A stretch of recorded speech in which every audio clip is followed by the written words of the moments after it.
What is up, everyone? Welcome to Literary Souls, where Ark and I discuss things that seem important. Yes. Yes, indeed.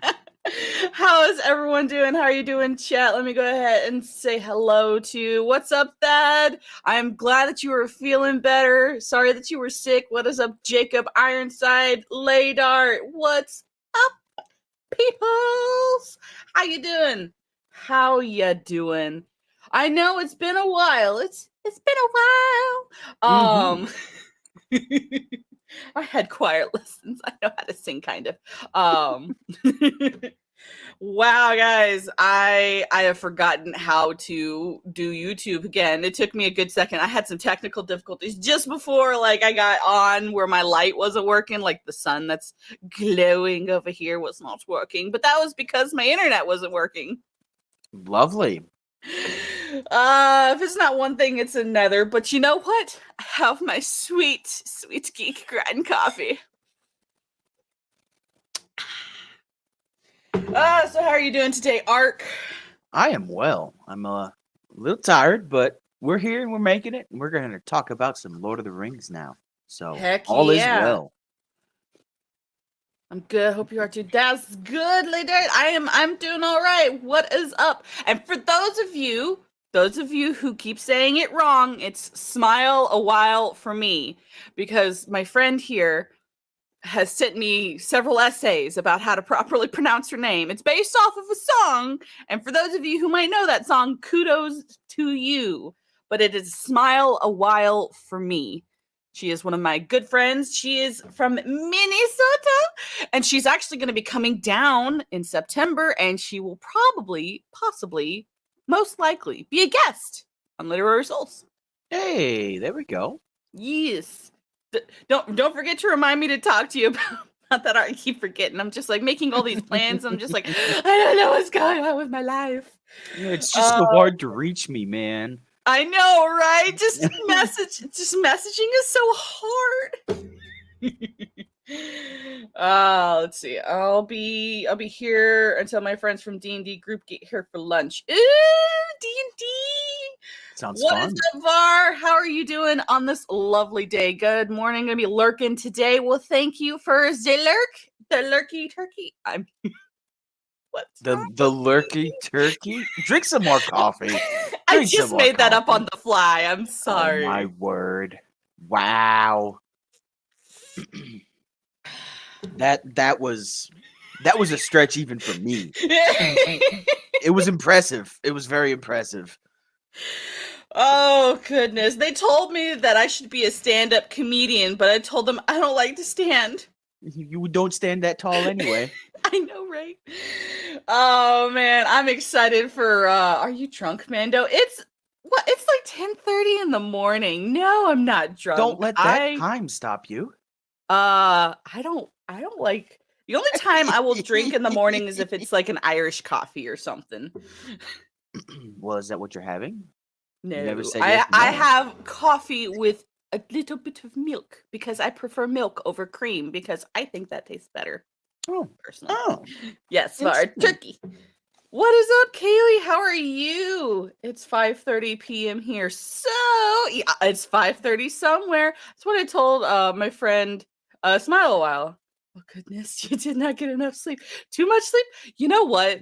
I'm going to tell you guys a story. We're going to get off the rails here because I'm going to tell you a story. I'm going to tell you an epic tale of the travels of my pillow. I have a really amazing pillow, guys. I got it because for like a year or two, I hadn't slept a full 5 to 6 hours. I was getting 2-3 hours and then waking up and then 2 or 3 hours. And that wears on you after about a year or so. And so I went to Walmart out of desperation. I didn't actually have the money to get this pillow, but I did. It was like a $30 pillow, $30 or $40 pillow. And so I've had this pillow for a while. And it's a lovely pillow. It's my favorite. Mr. Bloop Bloop hasn't been sleeping well the last couple of months. And I, out of the kindness of my heart, was like, okay, I'll let you borrow my pillow for a few days, see if you sleep better. Haven't gotten it back, huh? I got it back yesterday because I finally had a mental breakdown and I was like, I want my pillow back. So it's just that good, huh? It is. And I finally got a good night's rest last night. Which Well, is probably why I'm a little delirious, because I've gone like a couple months now without like proper sleep. We could all use a little delirium in our lives. Yes, but my delirium is I get like it's like I'm on crack cocaine and I'm like super jittery. It's like I've been on coffee for too long. I don't have a problem. But and I just kind of like get a lot of nervous energy, but I'll calm down. See, it's 10:30 here. I've been working since 5. Why you gotta make us all feel bad, okay? I don't have to work that early. I don't want to work that early. I used to have a shift like that where I woke up at 5:30 in the morning, but I got off at like 2 or 3 in the afternoon. It was a lovely shift. It was my favorite. Let's start a second pillow fund for Mando. Oh my gosh. You know what? I'm thinking that I have like 5 or 6 pillows in my bedroom because I went through like Mr. Bloop and I went through a phase where I was like trying to help him find good pillows to help him sleep. And then finally, that's when I let him borrow my pillow. So now we have a bunch of really nice pillows that I don't know what to do with because they're too nice to just put on the couch. So they just kind of sit. Mm-hmm. That's great. That's actually, I love that. You can never have too many good pillows. That is true. Hey, I don't wish my work schedule on people. I love getting off work at 2:30. I mean, hey, it's not bad. That's not bad. What is up, Shield Wall? How are you doing today? You need my pillow and mattress. You may need a Helix to sponsor you for that to be in your price range. You know, Yeah. I'm always looking for sponsors, y'all. If y'all know people who are wanting to look for someone to sponsor, please send them my way. That's true. I love Geek Grind, but I need more sponsors. Braid Shadow Legends. You know, I did actually get a message from them one time. Oh. They just hand it out like candy. They do. They do. Well, also if you use Streamlabs, they're kind of partnered with Streamlabs, and so eventually, when you start like getting up there as far as Streamlabs is concerned, they're gonna be like, "Hey, so here's a sponsor. you should let them sponsor y'all." I'm like, I don't play Raid Shadow Legends. I don't like mobile RPGs. I just don't. I love my Helix mattress. It's literally changed my sleeping life. I want one day. Please sponsor me, Helix mattress or my pillow. Phil, what is up? I need to contact the dude from My Pillow and be like, hey, sponsor me. You know, he's trying to come up with a coffee company now. It's called My Coffee. I was like, what do you want it to do? Do you want us to sleep or do you want us to stay awake? Which one is it? And does your decaf put us to sleep? Like, is it just a It's not actual decaf. It's actually got melatonin in the beans. He's found a way to infuse melatonin in coffee beans. Oh, no. That would be dangerous. That would be. Almost like taking a laxative before going to bed. Ooh, yeah. That's I did that one dangerous. time. What? I did that one. Confessions when I was in high from school. Mendo. When I was in high school, I late night snacks and I saw chocolate. Oh no. I didn't realize what kind of chocolate it was. Oh no. I didn't go to school that next day, just letting y'all know. Yeah, yes, is everyone getting in on the coffee? You know, maybe I should start a coffee company. Mando Coffee. Mando Coffee, the strongest coffee this side of this galaxy. But yes, coffee is important for me. Gosh. Let's see. I don't have My Pillow. I don't have the My Pillow brand. I just have Helix in their pillow. It's lovely. You know what? We can't all be fancy, okay?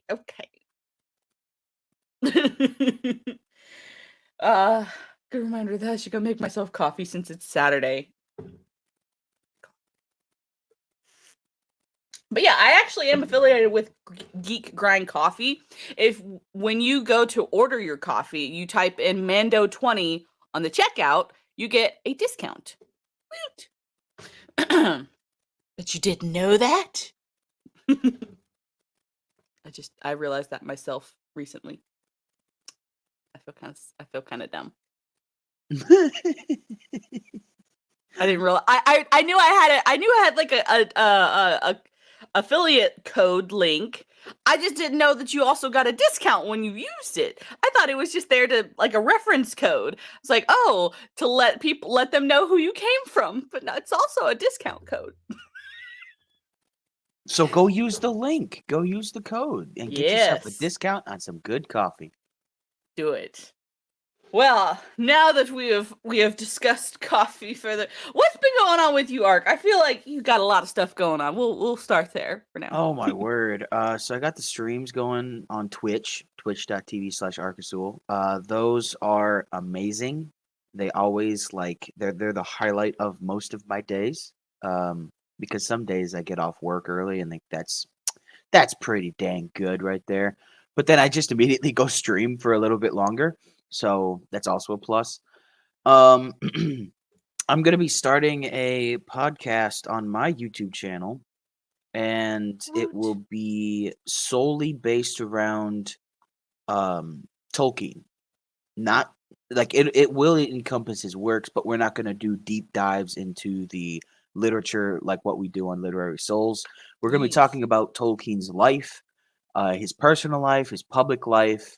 We're going to be talking about everything that he got up to, like when it came to World War One, him living through World War Two, and his sons going off to war. Then we're going to be talking about the 50s when he published the Lord of the Rings, and then we're going to talk about how he was consumed by the Lord of the Rings in the 60s by editing the mistakes of his editors. So that's Purple Valkyrie's in the chat. Hi, hey, Purple Valkyrie. You've come to my channel. I feel so honored. Hi, Purple. How are you? Chilwell High School. I did that when I was 7. That's good. That's good. Oh man. Let's see. I will post the link to Arkasul's YouTube channel in just a minute. Because I have it because it's for some reason when I type it in, doesn't work. So I have it saved. So let me go grab it for you mods because the mods needs to know. And I can't like troubleshoot that because I just type in Arkasul and it pulls up my page because I'm me. Right.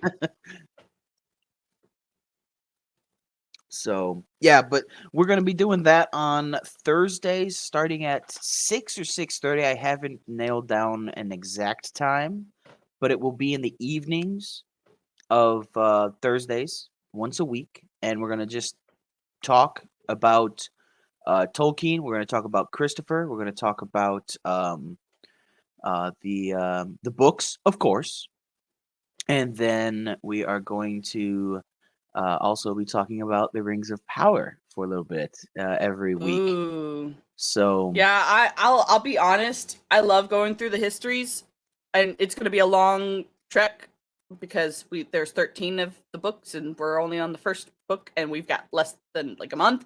But I'll be so excited when I don't have to talk about Rings of Power anymore. oh yeah, it's gonna be a passing fad, that's for sure. People are gonna talk about it worse than what they talk about Game of Thrones season 8 because there's actually it's almost an even 50-50 split on who likes season 8 and who doesn't, and I think it's gonna be more of like a 90-10 on who doesn't like it and who does. So we're definitely gonna win on this front. There's no way that they can combat us when it comes to the lore, when it comes to interpreting what Tolkien wanted to the Tolkien professor that. yeah, that guy, the Tolkien professor. Sure. But we're gonna win this one. Of course we are, because we're actual Tolkien experts. I'm just kidding. I am not an expert on anything. That's a great background image. Where is it from? I am going to be completely honest, Shieldwall. I Googled cool mead halls, and this is the one that came up. It's pretty cool. It is pretty cool. I like the chandelier that's above my head. I just hope I it doesn't know, fall. and like the little banner and stuff. Like I think that's pretty cool. Let's see. Oh yeah, people couldn't find you either whenever they looked you up. So yeah, that link mods, if you could make sure to get that link out periodically, because yeah, I don't know what's going on with your channel arc. I If you think got it's it because on I haven't private. posted anything at all. Probably. Yeah. So we're gonna be working on that. That's like probably like this week or next week. I'll be getting that prepared to start, like, because I can already do live streams. I've been able to live stream on YouTube since March. I just never have. I've been like, I was like, let's see, do I want to do Twitch or YouTube? And I chose Twitch, and I was like, Twitch is fun, and then I'm gonna be like, okay, let's go to YouTube, and then I'm just like, but I already have Twitch. Let's just keep going with Twitch. So I could definitely see like how it is difficult to juggle Twitch and YouTube at the same time, but we'll do it. We'll make it happen. Oh yeah. Jacob, I gotta get me some of those flaming hot Mordor Cheetos, bruh. With the mascot, just mwah. I love her just the look on her face of just terror and just horror when she eats these hot flaming Cheetos. They did a good job with the commercials. I loved all of those commercials, because later it says, "What, you don't like the hair salon commercial?" No, that was the best commercial I've ever seen. Oh my gosh, that reminds me. There was a thing on Twitter I gotta find. Vamp for me. I gotta find this thing on Twitter that that Nerdrotic showed me the other day. That's right. I talked to Nerdrotic. Sorry. I'm just kidding. I'm a member of his channel, so I let me try and see if I remember to bookmark this. Oh, I didn't. Oh gosh, it's gonna take a while because Nerdrotic tweets like a little girl. He tweets like a little girl. He does. He's got like 50 tweets a day, an hour. It's insane. It's insane the amount that he tweets. I'm just like, half of my I've thought about muting his notifications on my Twitter because every day I'm like, Nerdrotic. But they're so entertaining. I can't. They are. They're just like, he has no cares whatsoever about what they think. He's just gonna say whatever he wants, and it's just it's like chef's kiss. Just mwah. Oh gosh, yesterday was Friday Night Tights, and there's so many memes. Oh god, this is gonna take a minute, but it's gonna be worth it, you guys. It's gonna be worth it. So what I've been thinking about doing is probably on Fridays or Saturday nights, we're going to be doing some community streams over on my Twitch, where we play community games, like large multiplayer games. And I also have a Minecraft realm that, if you're a subscriber, I will go ahead and add you to that and have some fun on that. So that is something that I've been working on. You found it? I can stop talking? Great, let's see it. Okay. So you know the recent, I guess, trailer. I haven't seen the most recent where they're kind of like doing this weird thing where like it's kind of like All's in the Family or something, where they do like the person and they fade out and the person they fade out. It's literally All in the Family. It's literally that. Jay Longbone did an edit. Let's see it. It's gonna be amazing. Make sure you share the audio. Yeah, I want to hear it. Because this will be the first time I've. Oh gosh, why is that doing that? I have no idea. That was. Sorry if you're epileptic in chat. Yep, my bad. I don't know why I did that. Okay, so yeah, this is the first time I've heard the audio, because Nerdrotic didn't do the audio because, of course, reasons on YouTube. Put it back to zero. So. Do it. Put it back to zero. We got to get the entirety of it. There we go. I have died every day waiting for you. Oh no!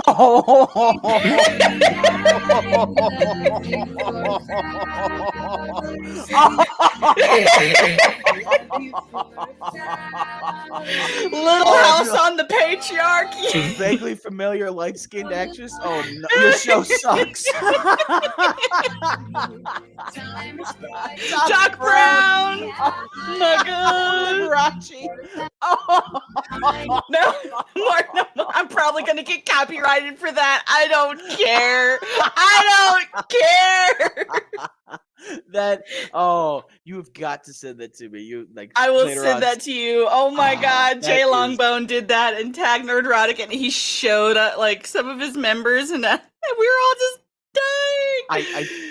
Man, I need to get in touch with him. I want to use that as an intro for all my rings of power. I want to do that. I just want to have that as the first and last thing you see. My intro, outro. Yes. Ladart says Ark is a diva. He needs special attention. I take offense to that, Ladart. Oh, Game of Thrones had 4 or 5 watchable good seasons before it devolved into season 8. Rings of Prime is starting off with season 8 territory. I wonder how bad season 8 for Rings of Power. They are already dedicated to 5 seasons. I don't think they're gonna get more than that. Yeah, see, that's the thing. They say they're dedicated to 5 seasons. Like, I truly don't think, because they're gonna see a massive dip in people just cutting the Amazon cord. They're not gonna be shopping from Amazon. They're not gonna be using Amazon Prime. And I know there's gonna be several that are going to keep theirs, but yeah, nah. I think that's gonna be hilarious. Watching them flounder because they decided to ruin one of the greatest works of writing ever created in human history. Gonna send this as a direct message to a couple people because I was asked.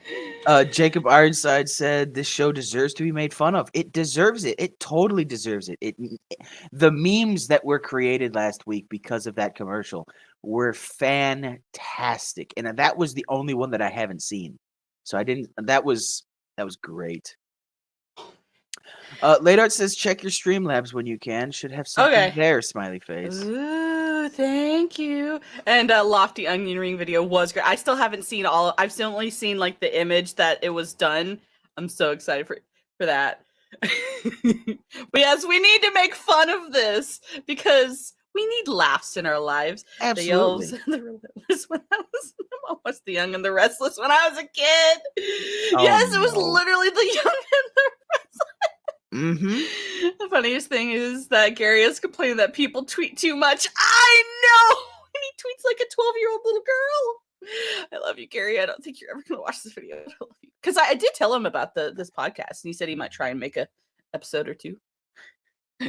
I recently joined Twitter just to find solid info about the Vegas meetup. I have no idea what I'm doing on it, but I have now seen something I can't unsee. I'm sorry. Hey, welcome to the club, Shield Wall. It gets worse from here. Kaylee, I did send that to you. Jacob, I'm working on a meme right now. Let me go to my Streamlabs. Oh, Ladart. Okay, cool. I don't have clips to show people, dang it. You don't have to have clips, just what is it? $50 for the pillow fund. For the pillow fund. You just got yourself a new pillow. How about that? I gotta tell Mr. Bloop Bloop that he can stop trying to take my pillow without my permission. That's Ladart for you. Thank you, Ladart. I really appreciate it. Let me. The Lord of the Rings, Knights of Carvity on Lofty's channel, yes. She says, what? I didn't do nothing. You are awesome, Ladart. Very much so. In fact, that deserves a mod status. You are now mod status. That's all I can do right now. It's the only thank you I can actually give that means a thing. But yeah, I saw that the other day. Or I saw that, yeah, it was Thursday, and I'm like, I gotta show people this on my channel. That was great. That was amazing. Yourself a pillow. Give your husband the old one and tell him I told you to.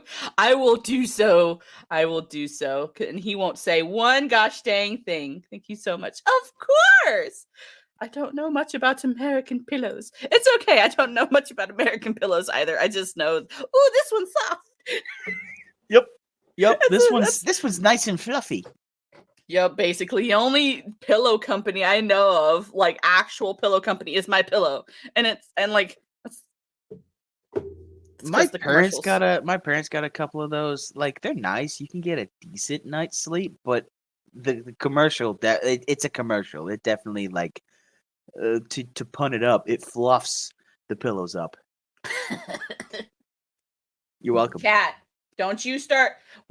Remember that talk we had about eating my Ethernet cable again? This is a new one. You stay away. Get the cat. Get. Sorry. This used to be a much bigger problem. He and I, or my cat and I, sat down one day, and I told him that if I caught him actually chewing on my cable again, he was going to go to the Asian store.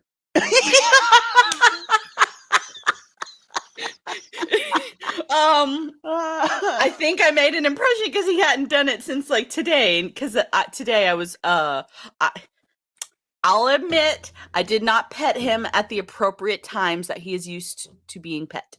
So this is his way of rebellion. Get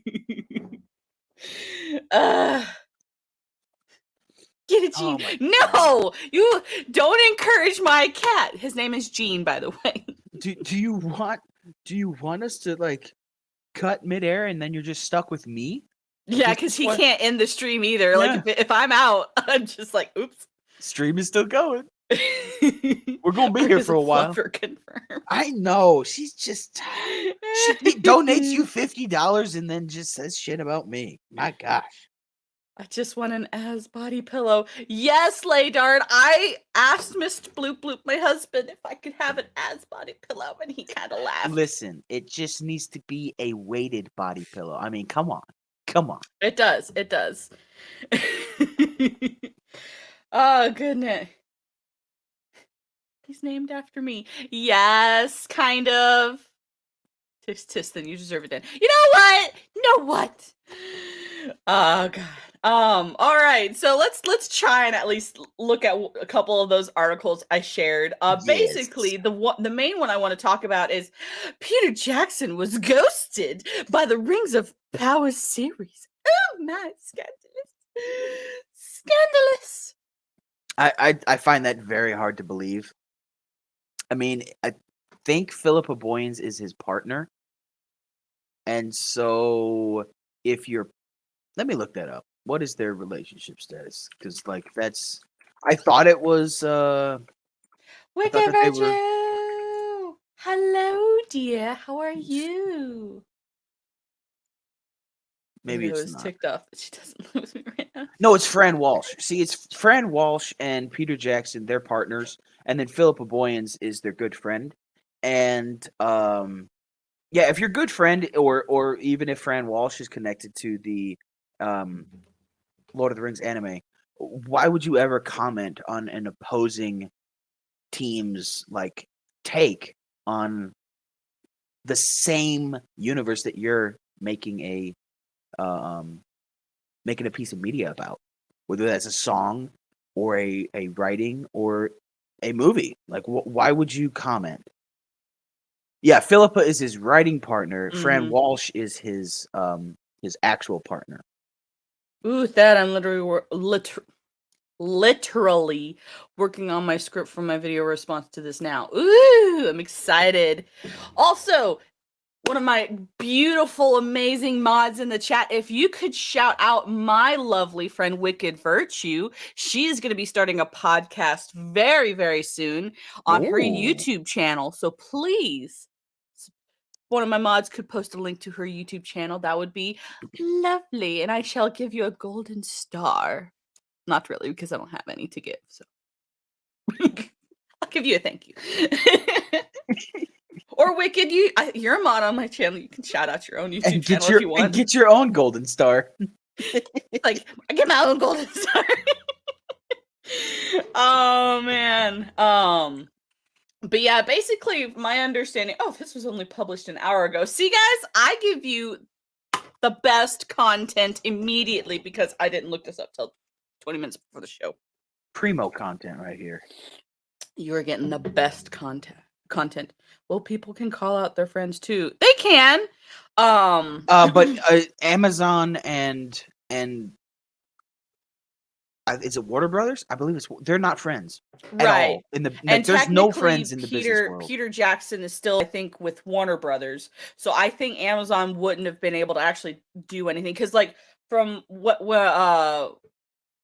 last time I was on one of Nerdrotic streams, he talked about the reason why they are using the name Harfoot confirmed is because of a rights issue. They have Yes. the reason why they're doing certain things the way they are is because of rights issues. So so yeah, I mean that makes sense, but it's also no excuse because they have enough material. They could do so many amazing things. They could have done with the rights that they have, because they have the rights to The Hobbit and The Lord of the Rings. They could have done a lot of like behind the scenes, quote unquote, of them traveling. They could have done a whole TV series, between or on Strider's, life. They could have like They done a whole thing on that. literally could have an entire series that spans the War of the Last Alliance, which was a 7-year, like they had a 7-year siege of Barad-dûr.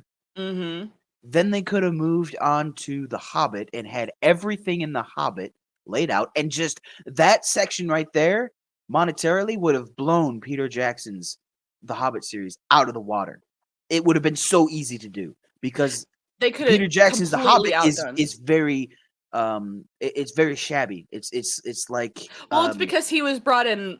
oh yes, it was after the Guillermo del fact. Toro first. Yes, and then Guillermo had to leave, and so they were like, "Oh no, let's get PJ because he can work his magic." And then he tried his best, but the studio execs were too heavily involved. When you're handed a pile of steaming poop, you can put a bow on it, but it's still a pile of steaming poop. You could do what MythBusters did and like polish it.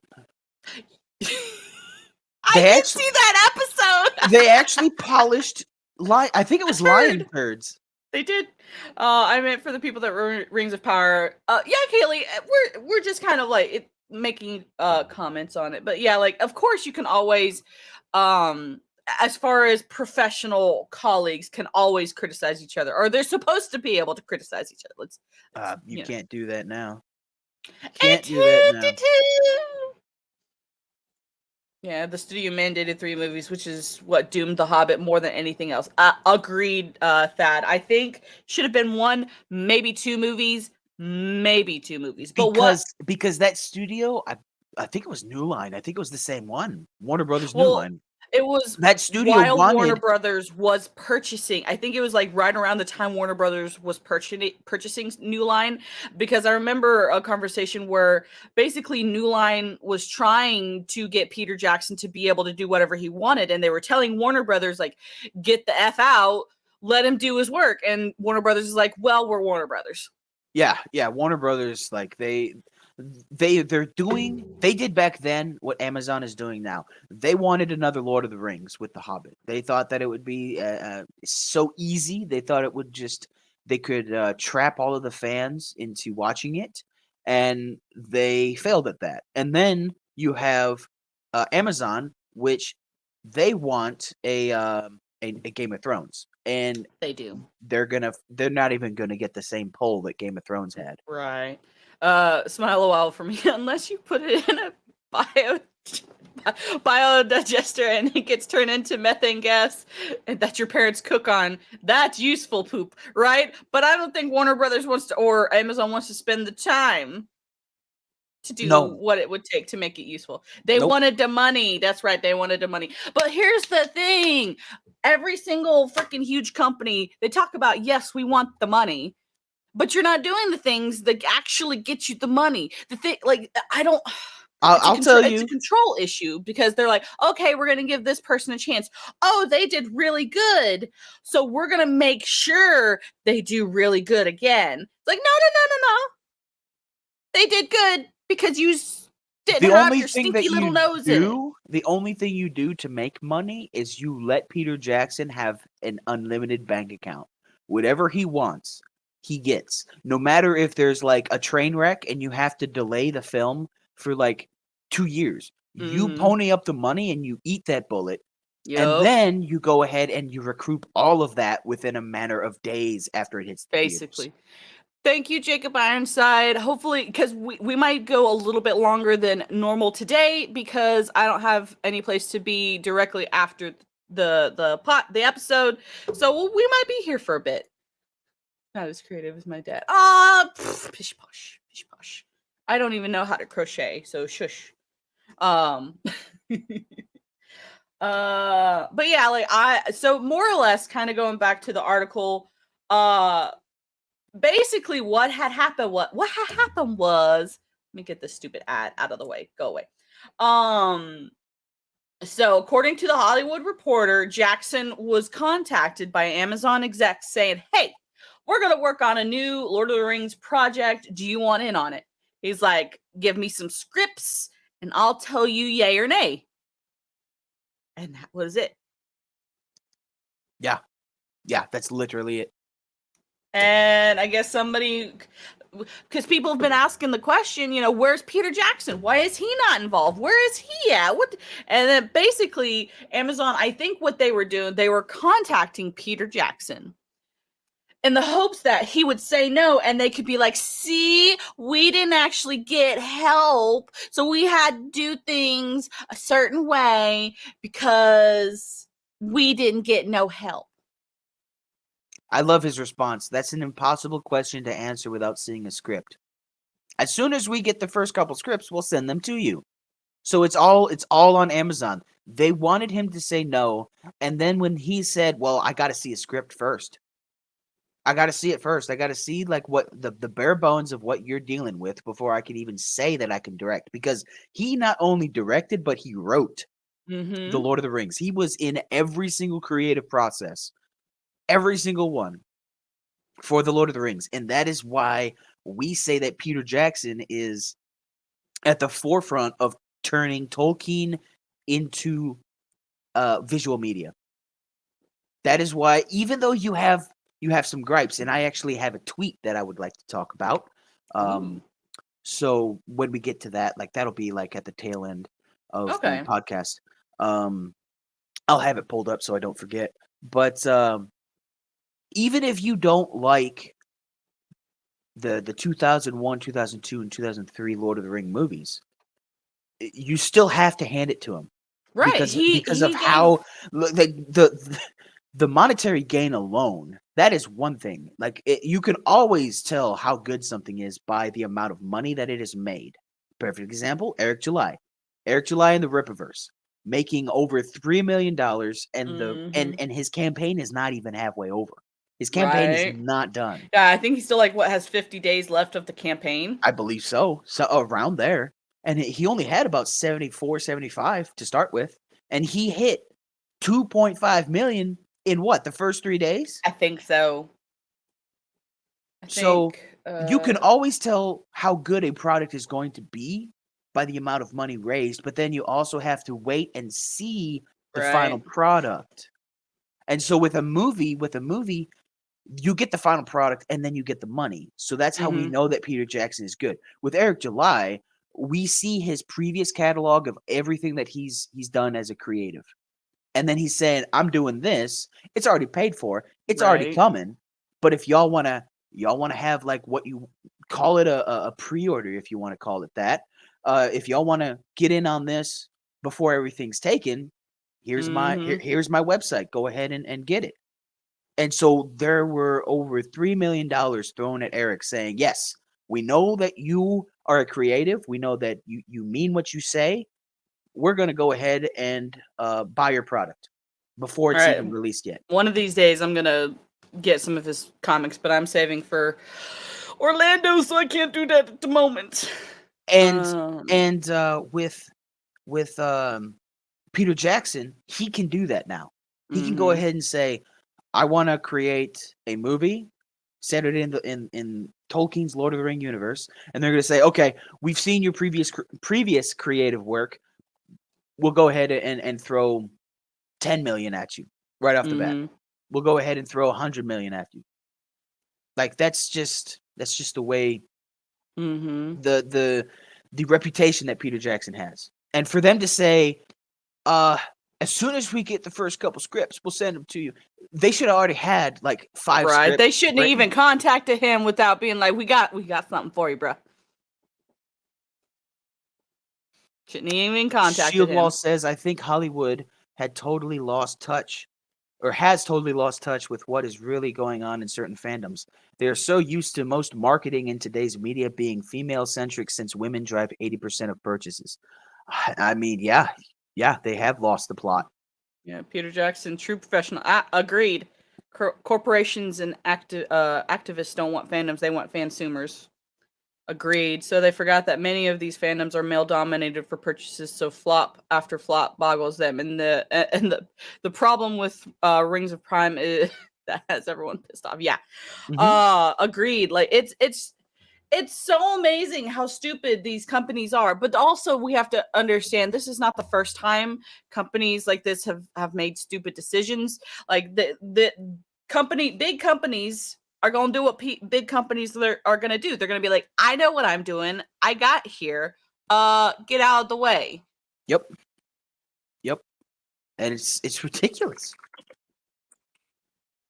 And this is kind of the confirmation from earlier. In pursuing the rights for our show, we were obligated to keep the series distinct and separate from the films, said in a statement to Hollywood Reporter. We have the utmost respect for Peter Jackson, the Lord of the Rings films, and are thrilled that he is looking forward to watching the Rings. He didn't say no such thing. He never said that thing. He never said anything like that. And this is like a common marketing scheme. Even though I don't think it's legal right here because they're putting words in Peter Jackson's mouth, and I think he could have some legal action that he could take if he wanted to. I know for a fact that Olive Garden has an Italian cooking school in Tuscany, Italy, and so they will send their chefs on a course over in Tuscany. And they were talking to a former chef of Olive Garden one time in an article, and he said, yeah, so we got to go over there. They paid for everything. You got to go like tour Italy and everything, and then you actually learn how to cook the menu in the Italian style. And then you have to sign this piece of paper that says they can use your likeness and your image, and then they can go ahead and take quotes from you. And so every single quote was like how much he enjoyed the cooking school, how great the cooking school was, how much he learned at the cooking school. It was just to prop the cooking school up. And I was thinking, that's just a disgusting practice. That's what a lot of companies do. That's why NDAs are a thing. Yep. I found a tweet posted yesterday by Eric July. He says, making literal warriors of social justice a target demographic of customers is a financial mistake. Many small and big businesses have found out the hard way that they are largely unreliable as they don't have much capital anyway. Nerdrotic follows it up, and Eric retweeted it. He says, Gary says, trying to sell things to people who do not have any money or know how to work for it. Not a good plan. And both of them are correct. When you're targeting these woke, like just rabid, insane people, they don't have money. They literally do not have money. They have to go to their parents. They have to go to their uncles or their aunts. Basement. Absolutely, they do. And some of them during these peaceful protests were caught on camera saying, yeah, I live in my parents' house, but it's too expensive to live anywhere else. And it's just, no, if you actually got out and worked hard, then you could actually get someplace. But they don't know how to do that. And when your entire marketing campaign is targeted towards that demographic, it's going to fail. And that is exactly what the Rings of Powers is targeting. They are targeting those people for brownie points and brownie points alone. I am both surprised and not surprised at the same time that Warner did not pursue some more rights and do more movies and TV shows in the Legendarium. With Zavlov in charge, things might change. Yes, and hopefully. I think that I hope in that contract there is a way for the Tolkien estate to pull the plug on this like, but pay like an exorbitant amount. Like, go ahead, pay Amazon billions of dollars, get your Legendarium back, and then go to an actual production company that cares about Tolkien. Mm-hmm. And Right. I use guess. New Line from Warner Brothers. They actually Right. care.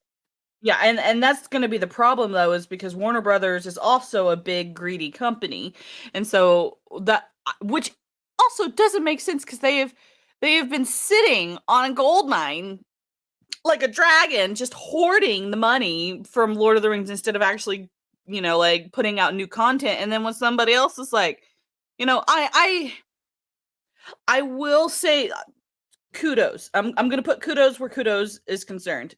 Amazon is doing something that people have been asking for. People have been asking for more Lord of the Rings content for a while.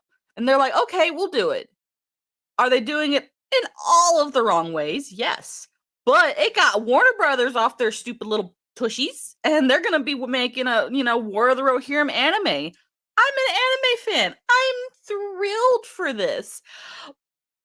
But gosh dang it, why do you do it now? Why can't you just, like, you could have, like, ah! They Sorry. think that the timing is correct, but it's not. It's not. This isn't. They should have done it while the iron was hot beforehand. Like, when they just released the Lord, the Return of the King, they should have waited maybe a year or two. We're coming out with a TV series. We're coming out with an anime. We're coming out with something else. I mean, they've had this contract for what, since 2017? Years. At least. And then from what I've heard from Gary is they and his inside sources, as soon as Christopher Tolkien died, they immediately amped up production. They started buying up property for people to build on, to build their sets. And then what we hear from George is that George the Giant Slayer is those properties are stagnant right now. They're not building. The construction has stopped. At least that's what it was a month or two ago when George released his videos about it. They don't have any money because they have $200K in college debt to be they paid $200,000 to be converted into an SJW.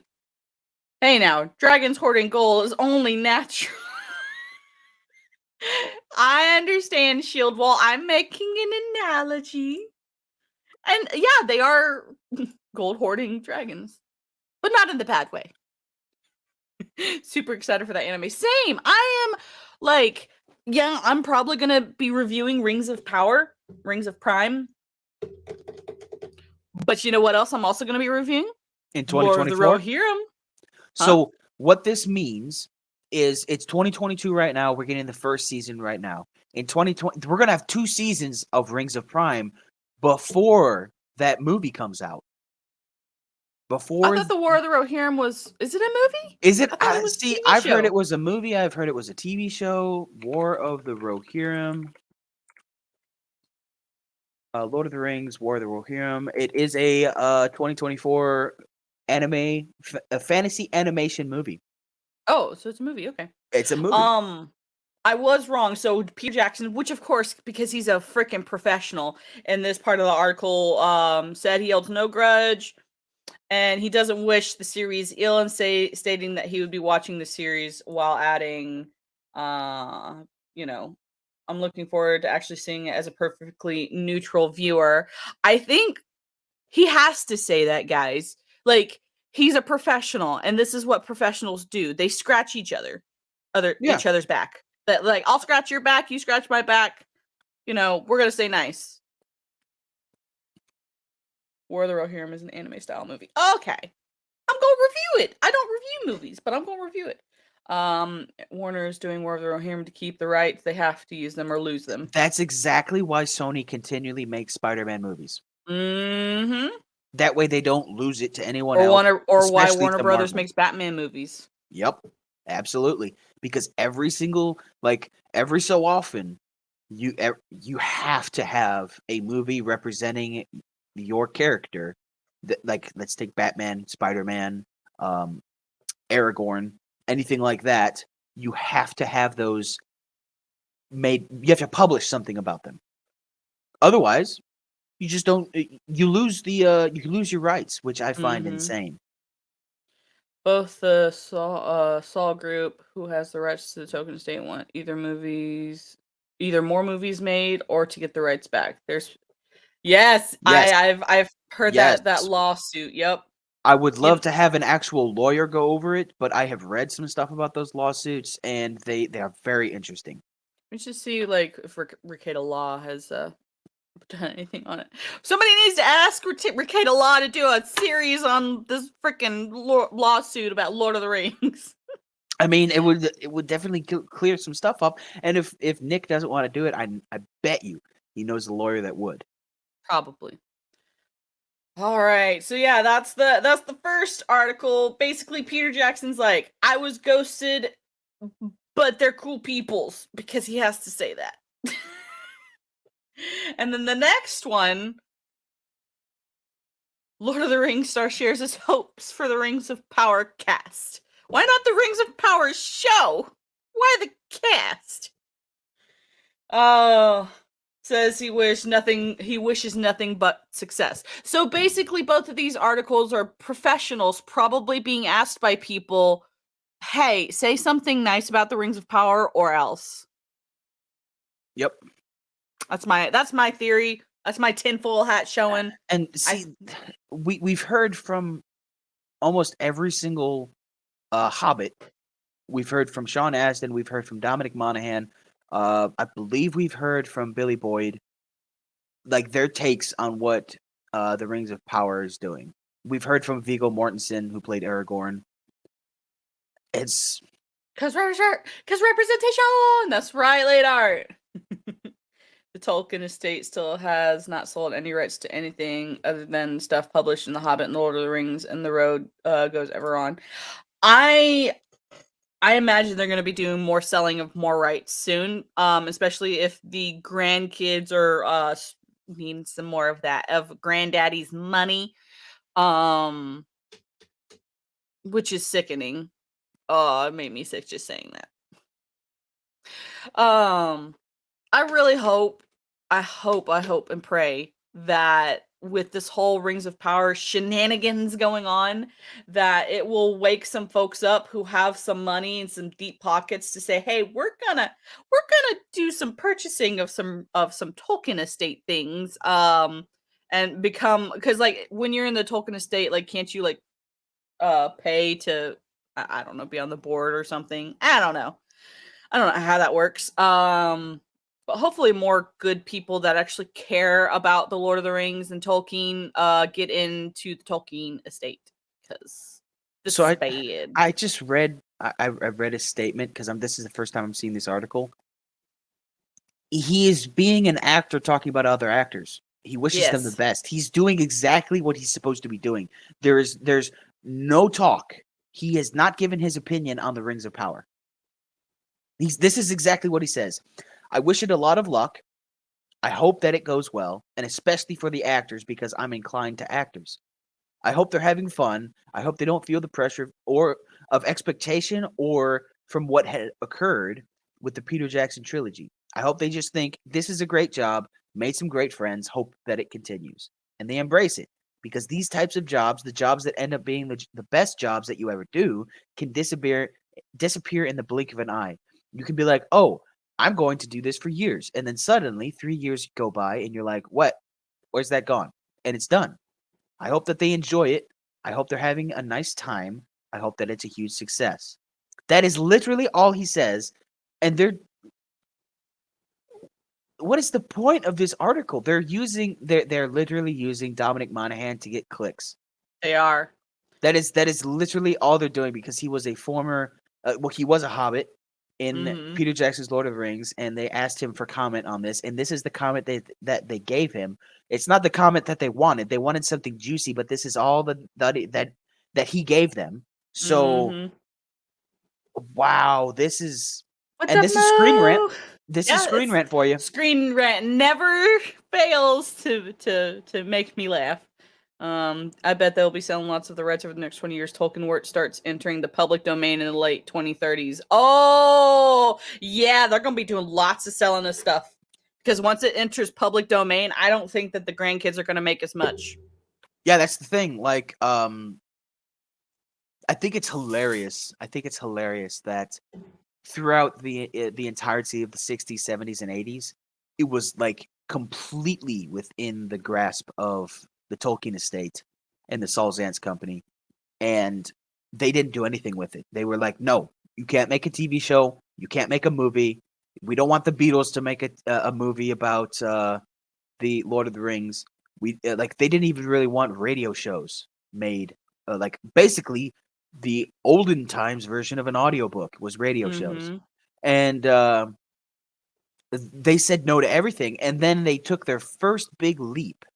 Basically, I want to say 45 years after the publishing of the Lord of the Rings by making like letting Peter Jackson make the movies, and that was the biggest leap.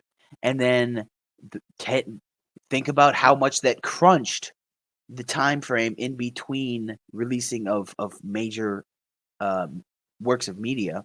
Mm-hmm. Like 10 years after Lord of the Rings, you had The Hobbit, and now what? That was 2012, so yeah, basically 10 years again. Every Mm-hmm. 10 years, you're going to be getting, and if it continues like this, every 10 years, you're going to get a Lord of the Rings piece of art. Like, Mm-hmm. this one's going to be a turd, but I mean, so were some of Picasso's paintings. Pretty turd. Gosh dang, it's a pretty turd. I mean, like I said before, I absolutely love the scenery. I love the scenery in this show. Like, I think that some of the way that the world looks in this show The looks dwarves good. are the best. Whoever was in charge of the dwarves should have been in charge of the whole movie. Sorry, But then you go ahead and look at the pillars, and you look at that stupid iron crown that what is it, Dane the Third or Yeah. Durin? Is Durin, it yeah. Durin? Yeah, it's Durin. Durin the Third that he has, and it's just like that's 3D printed, and it's most likely like a cheap plastic that they used. I mean, but as far as what, like the person who was in charge of the dwarves and the orcs, like I think from them in comparison to everyone else, they should have been, at least we would have gotten a little bit, like tad bit higher tier quality if they had been in charge of that. Yep. Trying to hype up the show because it's getting so much hate. Yup. They were trying to get clout from using its name tied to tying the name to Rings of Power. Yep. They're trying to be like, hey, remember this? Remember Peter Jackson? Remember? Yep. Member berries. Shooting all 3 movies at once was a smart move. The actors don't really age. The sets are all still there. Locations don't age, etc. Dune should have done the same thing. Agreed. Go ahead. Well, I think that's the only way you can do movies like movies representing stories like this. It's all one cohesive story when you read it. And the actors don't have to like get back into the mode if they've been away for a bit.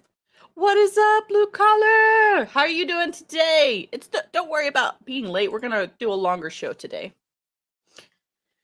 But yeah, like it just keeps the actors, in the mode. It keeps the people shooting the show in the mode. Like it's just like you don't have to start and stop. It's just like when you're granted, because I'm going to use this analogy because I'm an athlete.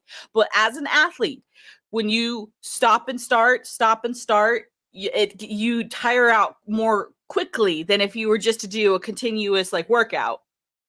So, yep, the concept applies. But yeah, basically they're just this is in a nutshell clickbait. They're like, hey, remember this guy? He talked about the Rings of Power. And that's why we show you the clickbait articles, so they only get 1 click instead of multiple. Mm-hmm.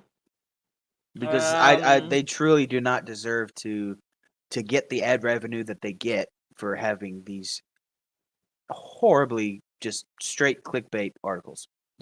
Yeah.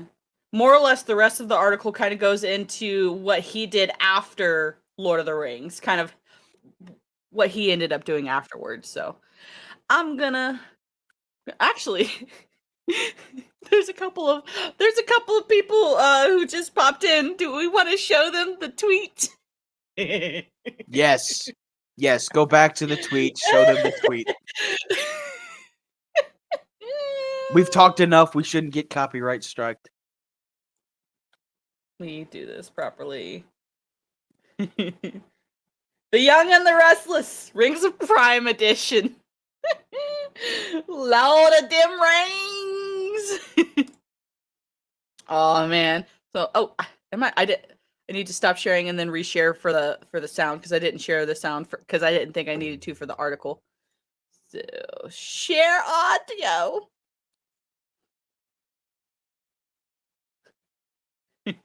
So John, you and Roman on solving the world's problems, y'all need to react to this live. It's amazing. So this is what Jay Longbone did with the recent Rings of Power promo video, The Young and the Restless, Rings of Prime Edition.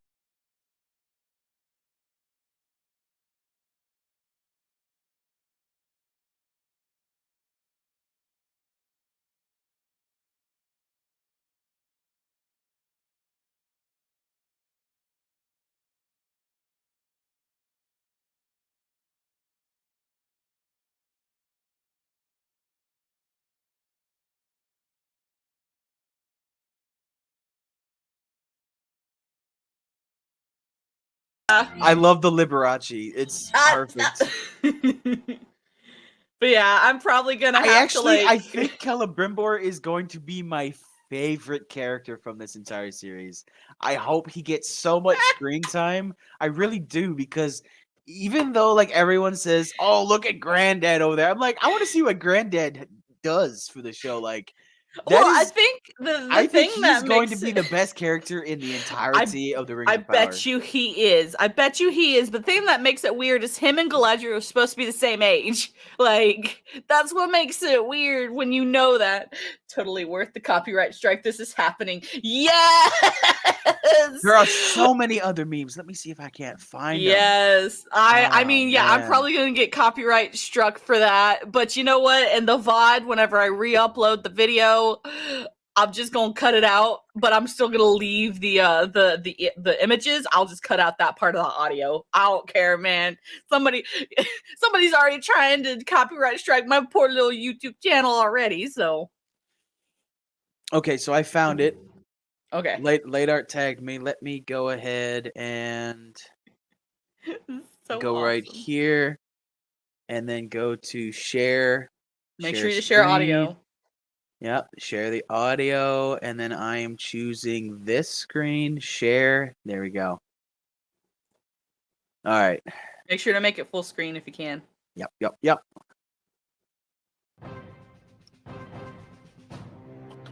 Can you turn it up just a smidge? There we go. I love as. There we go. Salon Selectives presents hair so beautiful you feel like you just stepped out of a salon. Wow.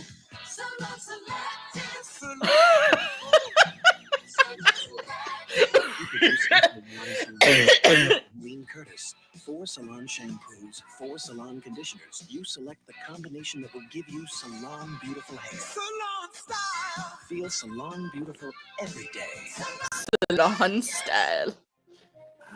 Just go back to this. Hold on. Just look at that. Look at that face. That is like the face of a smith right there. That's a legendary smith that created the Rings of Power and was duped by the Dark Lord himself. Like, oh yeah, that face right there. That's gonna be my favorite character. I don't think I'm gonna say anything bad about him simply because of how funny he's gonna be. But Shield Wall. So in the books, Celebrimbor is actually a little to family tree. The I'll bring it up. Yeah, I got that. I got that. He's technically Galadriel's second cousin, I think. But Galadriel is supposed to be actually a little bit older than Celebrimbor, but I think it's by like a few years. As far as elf years go, that's nothing. Okay, so let me share screen. I don't need the audio. What is up, Salty Texas? We're gonna. I want to show Salty the. We will. But you were talking about where Galadriel. Celebrimbor's Okay, yeah. so this is Finwë. Mm-hmm. This is Indis. This is Miriel. So Finwë and Miriel, that's his first wife. This is Mm-hmm. his second wife. So Finwë and Miriel had Feanor. Finwë and Indis had Finarfin. So Feanor had his sons, the sons of Feanor, and then Curafin had Celebrimbor. And then Finwë had Finarfin, who then had Galadriel. So that is how they are related right there. Mhm. Boom, boom. And then you just zoom out, and this is the freaking family tree. And then That you is come the- down here, and you come down all the way here, and then bang, there's Arwen and Aragorn. So like all the way up here, that's Galadriel, like right here where my cursor's at, and then bing, that's right there. Yeah. Yeah, that's an insane family tree right there. Sometimes it's like a awesome. bush, but I mean, what do you expect? Yeah, sometimes it goes a little bit in circle and then it goes out. Show me. So Salty on Jay Longbone did a an edit of the Rings of Power.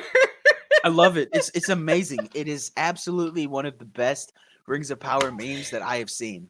It's on Twitter. I retweeted it and shared it out, but Let's saw do it again. again. Do it again. Yeah, we're gonna do it again. You know what? Whoever keeps copywriting my stuff for Lord of the Rings, I want you to understand this. So I'm not gonna do it myself because then somebody might take that as a hate crime. Okay, we're gonna share this. So Salty, I need to see this more. I'm sure you could do another edit that's also amazing, but this needs to be shared out more. 65,000, that's not enough. This needs to be to 1 million views, so. Is it the Please Stand By one? No, it's the Twilight one.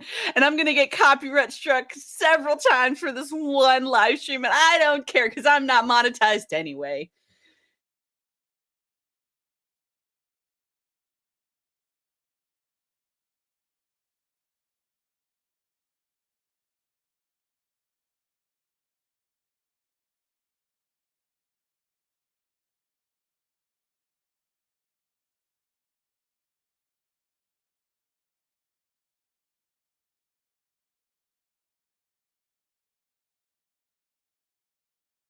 Oh my god, Doc Brown! And Liberace. He looks so happy. He's just like, I'm gonna show you the world. Oh, it's so my good. god, it's awesome. Sorry, I'm just gonna keep on sharing it. So you have seen it, yes.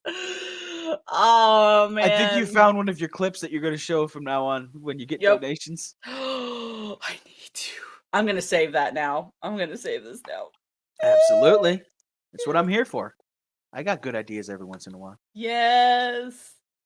I'm trying to. Oh my gosh, this is that meme it's golden. That is top tier. And that is exactly what we need to be doing, ladies and gentlemen. That is what we need to be doing. Memes. Attack with memes. What is up, Road? Yes, do it. Every time I get a donation or something. Well, whenever I get monetized, what am I gonna do then? Because I don't know. Well, we'll come up with some more memes. By then we'll have a plethora of memes. That's the thing about YouTube. Music will get you a copyright strike super quick. All it means is the specific video can't be monetized. So if you already don't, it's not a loss. That is true. I'm already not monetized right now. So yeah, as long as you don't get a strike, that's the only thing that matters. Because they can nuke your channel before it's even monetized with I know, but I am now over 100 subscribers on YouTube. Hey, there we go. Yay! Milestone reached. I don't know what I'm gonna do about it because I see 108 on my screen. Yes. Yeah, I keep saying that I'm gonna do my YouTube channel, and that is still the plan. But for some reason, I backed out of a lot of things, and then somehow it just kind of got filled in with more stuff, and I'm like, wait, I want to do other things. Could you just slow down for a second, please? Because, like, I'm trying to back off. I'm like, no, I can't do that. No, I can't do that. Maybe we can do that later. And then it's just like, actually, you can do this. I'm like, I don't even have time to watch anyone's YouTube channels anymore.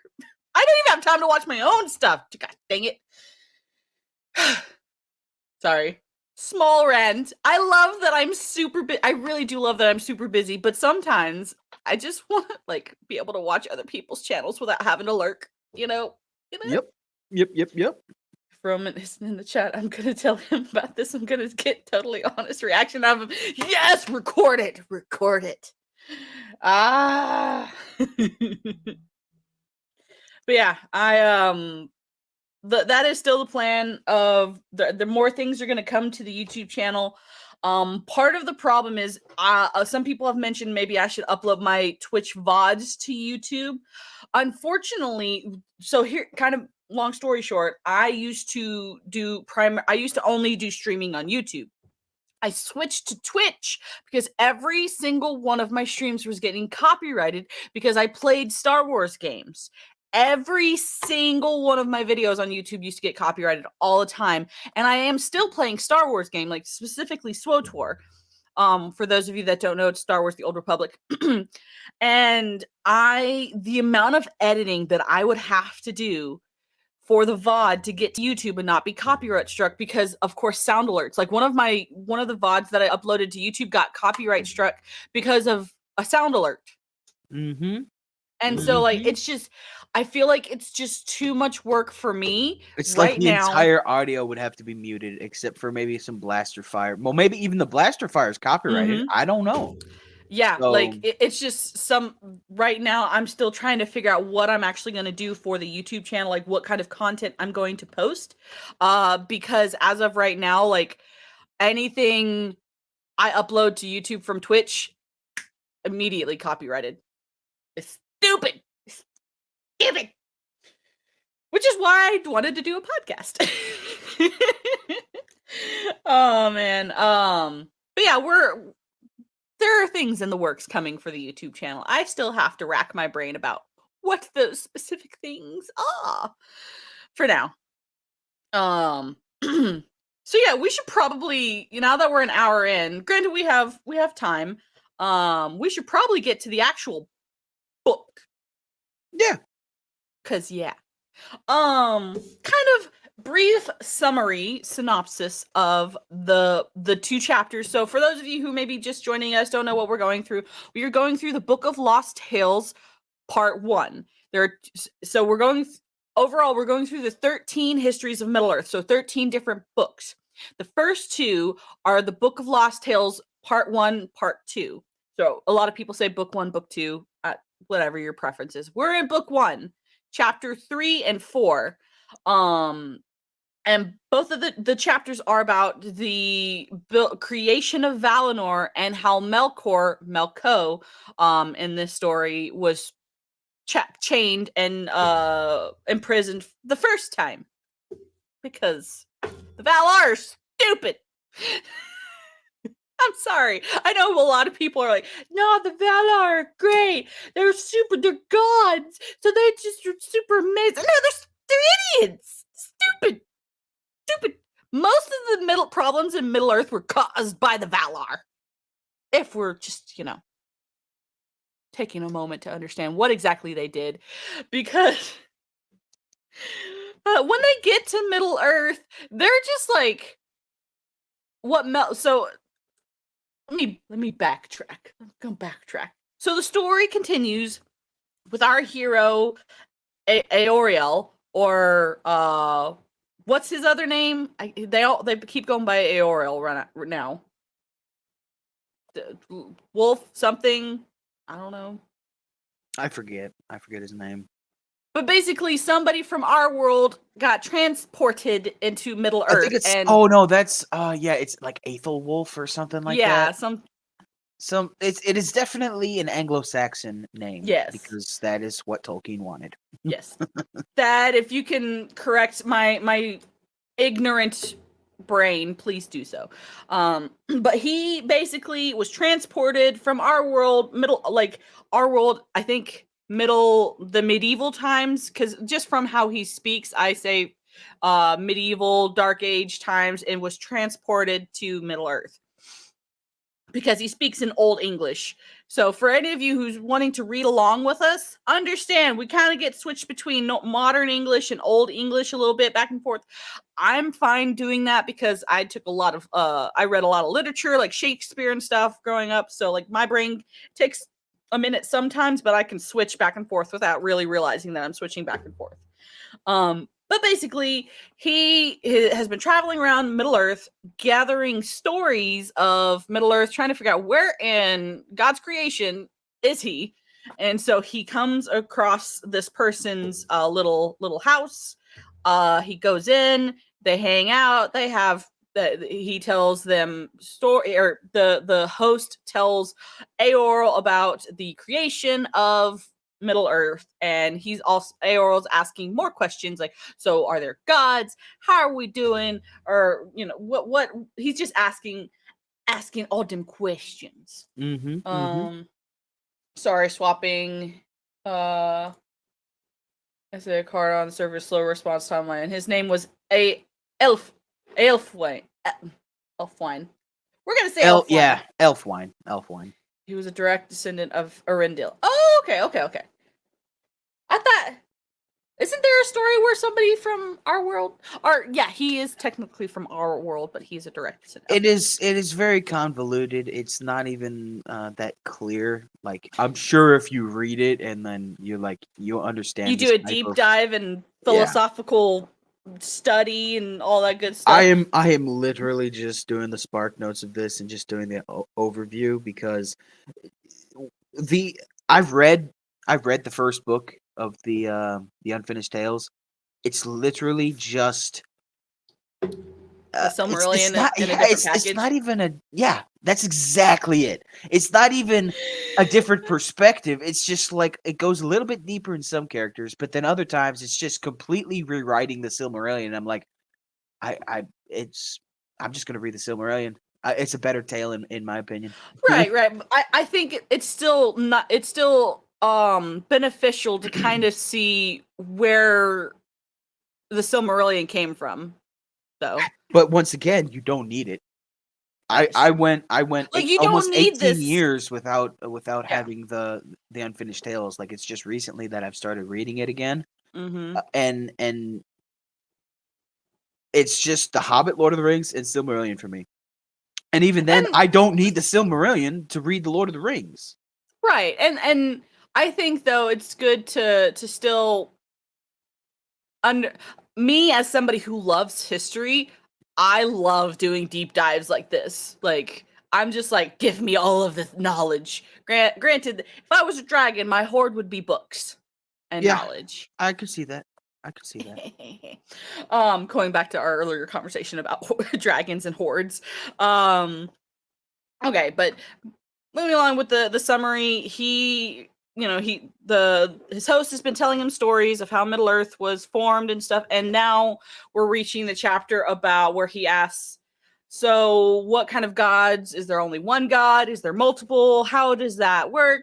And he basically tells him the story of the Valar, and the creation of specifically Valinor, because Middle Earth is technically created. But more or less, the story is Melko, in this particular story, got to Middle Earth first because he was quick. He was lightning fast. And then started messing stuff up. If we're going by power scaling, it goes Melkor and Manwë as the strongest.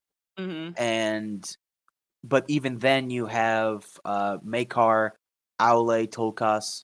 Those are also physically strong in an ethereal sense. They are physically strong because all of the Valar at this time, when Melko got to Morgoth, let's just call him that, so it's a little bit less confusing. When Morgoth got to Arda first, he had no body. None of them did. They all took on earthly forms whenever they wanted to. There were times that Melkor Morgoth was just an ethereal being just floating around doing whatever he wanted, even when the elves were awakened the first time. Mhm. So always keep that in mind that these are demigods. Because you have Eru Iluvatar, which is the god creator. He is the one that is not bound by time. He's not bound by the universe. He created everything. He created all of the Ainur. He created all of the Maiar, all of the Valar. Like the Valar would be the Ainur and Maiar that went to Arda, and so he created all of it, and then he used the input, like he asked for input about what should be created, and that is the song of the Ainur and the Maiar. So that means that what Gandalf sung way back then, before Arda was even thought of, like when he started singing, when Sauron started singing, they had an input in the creation of the world. And so that is what Eru Iluvatar did. Was he created everything in that universe, and then he also created Morgoth, and they didn't have bodies. They had complete and utter control over everything. That means that Gandalf could have been a dwarf if he wanted to appear as a Mhm. dwarf. He could have been an orc if he wanted to appear as an orc, but he chose to appear as an old man when he was being one of the Astari. And always keep that in mind when you're reading these books, is that when you're dealing with a demigod, they have great power, not so much like Zeus, where he's throwing lightning bolts or he's turning into a goose and he's trying to bang women, because he did that. If anyone ever goes into a deep dive of Greek mythology, It gets weird. Make sure you have a therapist on speed dial. It gets weird. It gets very weird. And these demigods in Tolkien's works, they don't get that weird. So, but yeah, just always in the back of your mind, whenever you're reading The Lord of the Rings and Gandalf pops up. When I first read it, of course, I thought he was just a wizard that was just an old man. But no, he was He's an so much ethereal. more. He was an ethereal being that was at the start. Well, he was there before the start of of time, basically, and he helped invent time. Mm-hmm. That is the type of power scale that we're dealing with, and we literally cannot wrap our heads around it. So when I see people try to compare um Lord of the Rings like magic system to, let's say, the Wheel of Time or Aragon's magic system, you just can't do it. You literally they're in two separate leagues. It Not to is. say that the Wheel of Time magic system is bad. I'm reading the Wheel of Time for the first time right now. I really like the magic system. There really isn't a magic system in the Lord of the Rings. There really isn't. It's more. I guess when using this in literary terms, there's hard magic and soft magic. Soft magic is kind of, and please, Elijah, if you're watching this back, be like, Mando, how dare you? Soft magic is kind of just magic is just kind of there all around you. There's not really rules, but it's just magic. Hard magic, there are it's like Star Wars, like Jedi. Jedi would be, I guess, considered hard magic because there are rules. Or no, maybe not Star Wars. Well, I forget which one, but like hard, fast rules. You cannot break these rules, except for there's some exceptions. And so that's kind of like the literary Yeah, I could see that. terms used to describe. Well, even then, like the soft magic, like mortals have no control over Mm-hmm. the magic that is in Tolkien's work, and dwarves hardly have any control over that. Although they do have a sort of magic resistance in that they can't really be corrupted because they're so greedy. Mm-hmm. They're corrupted by a different kind of magic. Yes, greed. Ooh. But smile well for me. I will talk to you later. But yeah, I wanted to point that out because we are dealing with the demigods of this realm right now in Yes. these two chapters. Right. And that's the thing, like, yeah, people are like, oh, Gandalf, wizard, cool. No. Gandalf is not just a wizard. Gandalf is a god who chose to be in the form of a wizard. But also the really cool thing to remember is when Manwë sent out the Istari. Astari, Mhm. they lost some of their memories. And they're like they don't like they chose to, or Manwë chose to help them, like he dampened their power and they lost some of their memories of Yes. them like Yes. before time. But So then like when it's Gandalf the White comes around, he has all of his memories. yes, he's just like, oh, that's right, I did go by that name here. Yeah. I guess Yeah. we'll keep up the ruse. And I really that's hope what so. I enjoyed about Manwë as a character. Manwë has to be one of my favorite demigods one of my favorite Ainur. Aule is also up there. It's got to be for me Manwë, Tulkas, and Aule for my top 3 Ainur. And it's because of what Manwë does in that he totally could like rally the Valar and just curb stomp Morgoth like he did Mhm. before several times. But then he doesn't because Iluvatar wants the elves and men to handle it themselves. He wants them to Yes. like have a little bit of turmoil and then prove themselves over extended periods of time, not only 1,200 years, but actually close to 10,000. Mhm. Like, yeah, that's what And I liked about Manwë. He's just very diplomatic about it. He knows what Morgoth is doing is wrong, and yet he will try to see the best. But yeah. sometimes, and this is where my kind of complaint about Manwë is, or just the Valar in general. Literally, the moment Melkor stepped foot on Middle Earth, he started messing crap up. He just Mhm. did. He's just like, I'm just gonna mess it all up. And then Manwë's like, okay, we're gonna lock you up for a little bit. But I know, but like when he went to go release him again, however many, it was 3 ages. We don't know how long ages are. Like, this just so we have no idea how long Melkor was actually there. I imagine several thousands and thousands of years, maybe millennia. Mhm. Um, but like he knew he hadn't changed, and he's just like, you know what? Let's see how he does. Like, no, And lock him now up and throw away the And key. now Morgoth is locked up, and he's going to stay locked up until Tolkien's version of Ragnarok. And Sauron, like, I guess Sauron would technically he went back to Eru Luvatar. Like he didn't even go to the Halls of Mandos because the Halls of Mandos that's where Morgoth is. He is chained up right now, Mm-hmm. and Where did he go? because like when the ring, that's something that I have to read up on before I really talk about it. Otherwise, I'm going to make a fool of myself. But let's go ahead and make a fool of ourselves. Why not? The internet's not forever, right, guys? Totally not forever.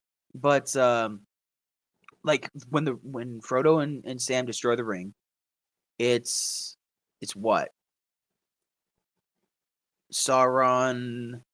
His spirit gets destroyed because most of his power is in the ring. I don't think his spirit is completely destroyed. I think It's kind of like what the oh, I don't even know how to explain this, but it's like he's kind of like reverted back into like a worm of a ghost. Like that would be a good representation. Like he's so diminutive. I think that's the word. Diminutive. His power is drained. I'm tired. It's early morning. Well, it's actually 12 o'clock, but if you take that's early Gandalf morning to literally, me. Sauron is still there, just a formless wraith. That's yeah. That's kind of I'm thinking Yes, his thank ethereal you. form is still there, roaming around, Formless. but he has no power. Formless. That's what I was going Yes. for. Okay, I have to go. Have a great day. Bye, Shield Wall. Thank you Take it for easy, Shield stopping Wall. by. But yeah, I would say he's still there. He's just an ethereal form.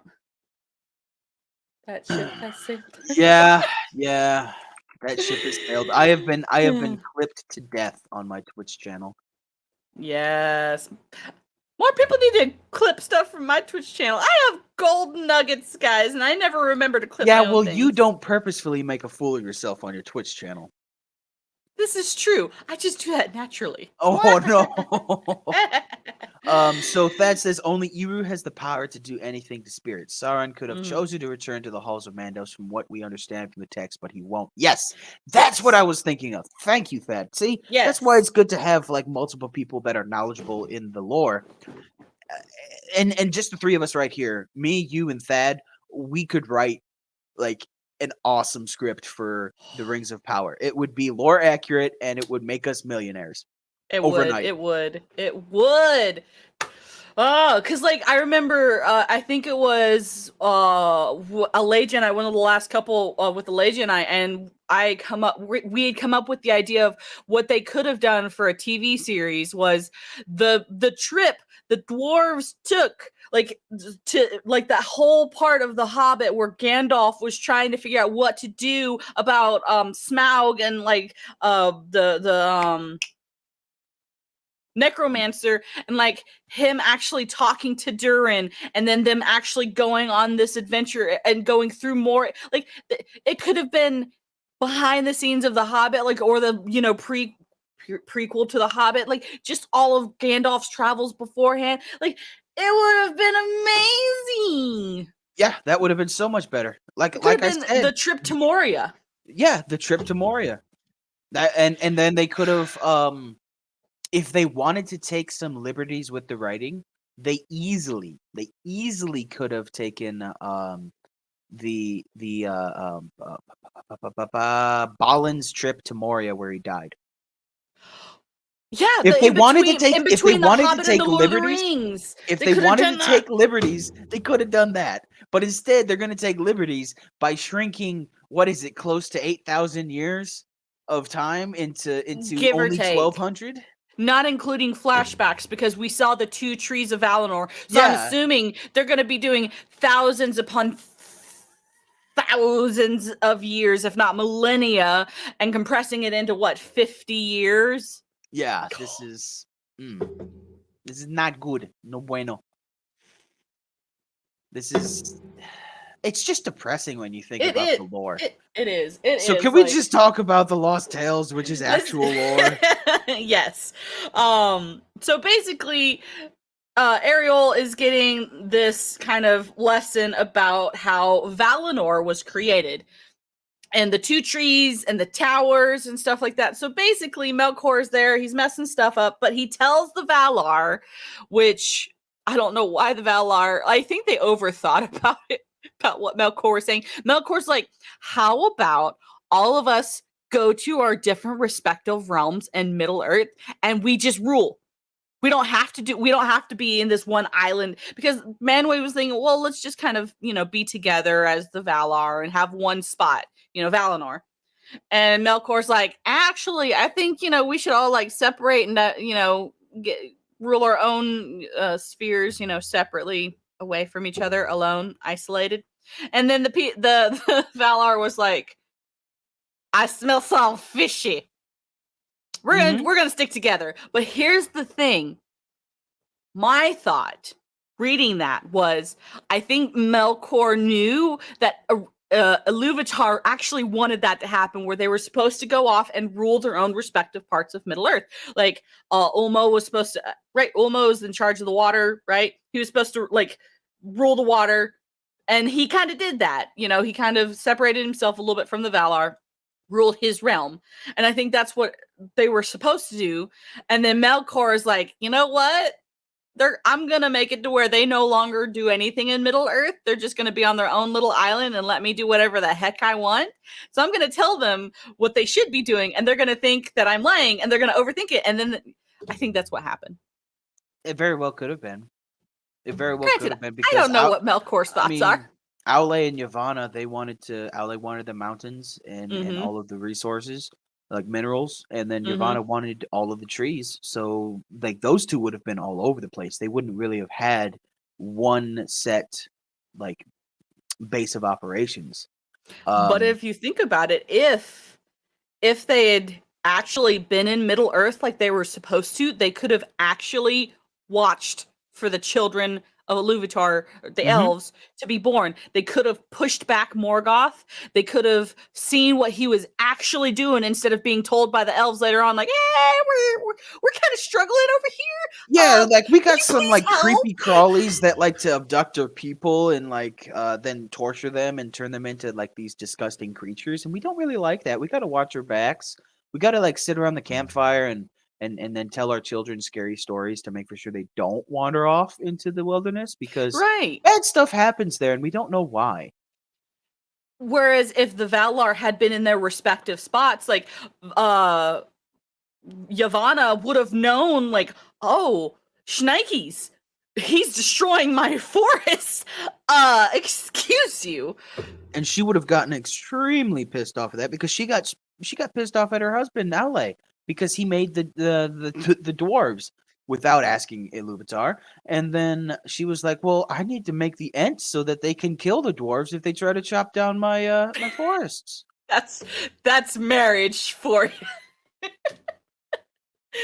Aw, man. But yeah, so basically kind of how the Valar came in, Melkor kind of deceived them, in my opinion, to where they created this island separated from the rest of Middle Earth so they could all kind of be safe. Speaking of Yavanna, I found a passage that I wanted to point out. Then Palurian Yavanna fared forth from her fruitful gardens to survey the wide lands of her domain, and wandered the dark continents, sowing seed and brooding upon hill and dale. Alone in that age-long gloaming, she sang songs of the utmost enchantment, and of such deep magic were they that they floated about the rocky places, and their echoes lingered for years of time in hill and empty plain, and all the good magics of all later days are whispers of the memories of her echoing song.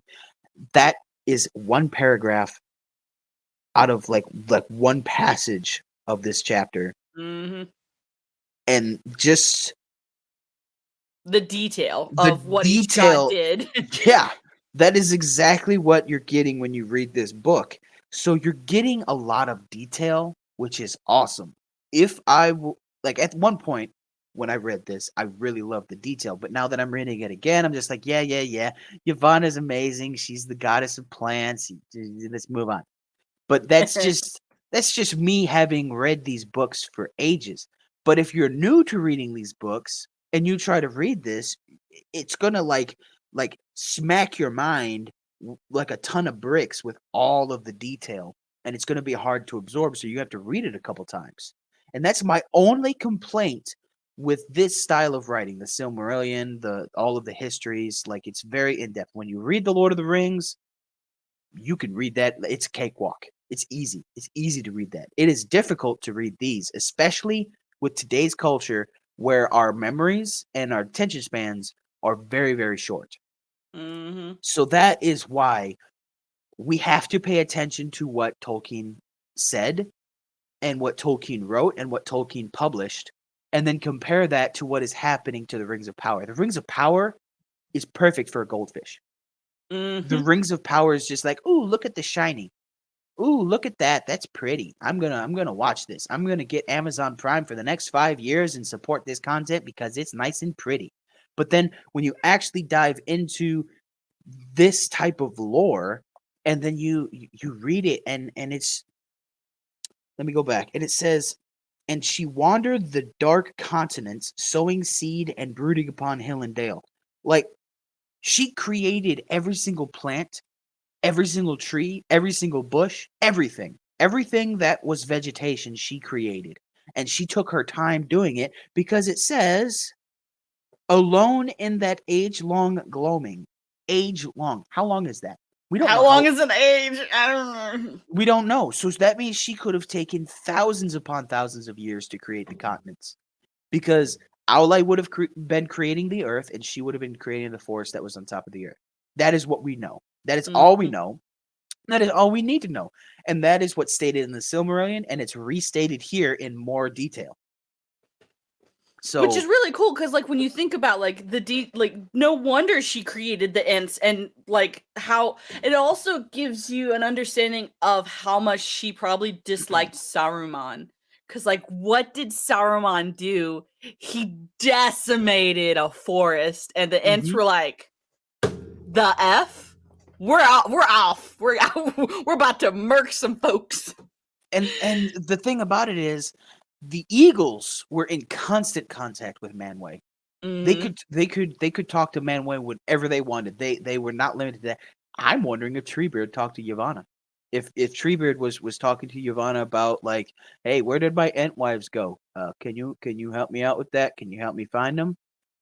Maybe like, I got these two, like, orc looking things, but they say they're hobbits. Like, are these good guys? Do you think? Huh? Like, is that what was going on in the Entmoot? Because we're not really told what they Interesting. talked about in the Entmoot.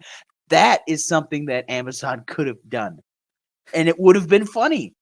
It would have been like, okay, guys, okay, we know it's not canon, but what if you did this instead of that? Because we know that they could have had who was the king of elves? Not the king of eagles, Gwaihir. Yes. Gwaihir, the king of the eagles that saved Gandalf a couple times. I think that was his name. But they could have had the king of the eagles talking to Manwë about everything that he saw. He's just like, hey, boss man, this is what I've seen today. I saw some wargs, and they were chasing after some Rohirrim, and then I saw some orcs that were riding the wargs, and they looked like they were coming from Isengard, and Isengard is home of Saruman, right? Saruman, wasn't he a Maiar of Aule? Like, what's going on there? Why did he switch teams already? Like that, he switched teams kind of fast, man. Like, what's going on there? Manwë, hey, you want to help out? Like, Manwë's gonna say, no, I can't help out. That right there, that conversation is already, I just made that up on the spot. That is already better than the Rings of Power. Mm-hmm. Yup. I can't find.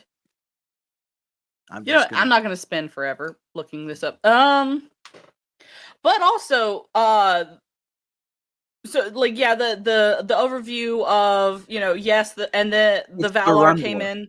It's Thorondor. Ah. Thorondor. Thorondor. Ooh. So, like, yeah, that it's disappointing. It is. I'm There's just so getting many more things. and more depressed, Mando. Save me. Well, I was gonna say, this also talks about the year of the lamps, which I forgot that it was actually a treachery of Melkor that created the lamps. So, like, for those of you who don't know, in the ages of Middle Earth, there's darkness, the year of the lamps, the year of the trees, sun and moon, Yep. and then whatever. Before the lamps, Melkor talked to the Valar, and he's like, hey, I'm gonna make some of these lampstands for you to light Middle Earth. Why don't we all work together on this? These lamps will never be destroyed. So the Valar are like, okay, cool, we'll have lamps to light Middle Earth. Yep. Melkor made them out of ice. What happens when a light stays there for a while being a light? It's gonna come crashing down. It gets warm. And what happens to ice when it gets warm? It's gonna melt. And that's what happened to the lamps. So the year of the lamps, in my understanding, didn't last very long. And all of the light, because they used some stars as well. They, like, got some starlight, and that's how they created the two different lamps. It all just kind of spilled out on all of Middle Earth, which this previous map of Middle Earth kind of does a better job, in my opinion, of explaining how that could happen. Like, all of Middle Earth is now covered in little sparkly. Basically, Middle Earth was glittery for a while. Yep. I love that. It was glitter. Like, what if Tolkien had decided to keep that instead of having a sun and moon? The world is just glittery. That would have been trippy. That's Awesome. And so, of course, like, then the Valar are like, okay, yeah, Melkor's a bad dude. And then they go to war with Melko in this story, and they chain him up, and they're like, we're just gonna keep him here for a bit. And then they go off and create the rest of Middle Earth without Morgoth, thankfully. But one of the really cool things about the Book of Lost Tales, it has maps of the first ideas of Tolkien, like creating Middle Earth. And I'm going to share one of those maps, the early maps. This is what Middle Earth could have looked like. Here's one lamp. Looks like a Here's another lamp. It looks like a football. yeah, it looks like a football disc. And then you can easily see how when Iluvatar like what do you want to call it? Rounded it, sphered it, made it into a sphere or a globe. You can see how Autumno and the other one, I can't read that, would have like bent around and touched. So that's also the mind of Tolkien, is his world completely changed as he was writing it. Like that is not the Completely Middle changed. Earth that we like get even in the first age. Like I've seen first age maps. This is not it. And then I think there's one like right after it. Yep. This is another. Middle Earth was gonna be a big boat, guys. Yes. A big boat. That is insane to think of. It was just going to be a boat flying through space.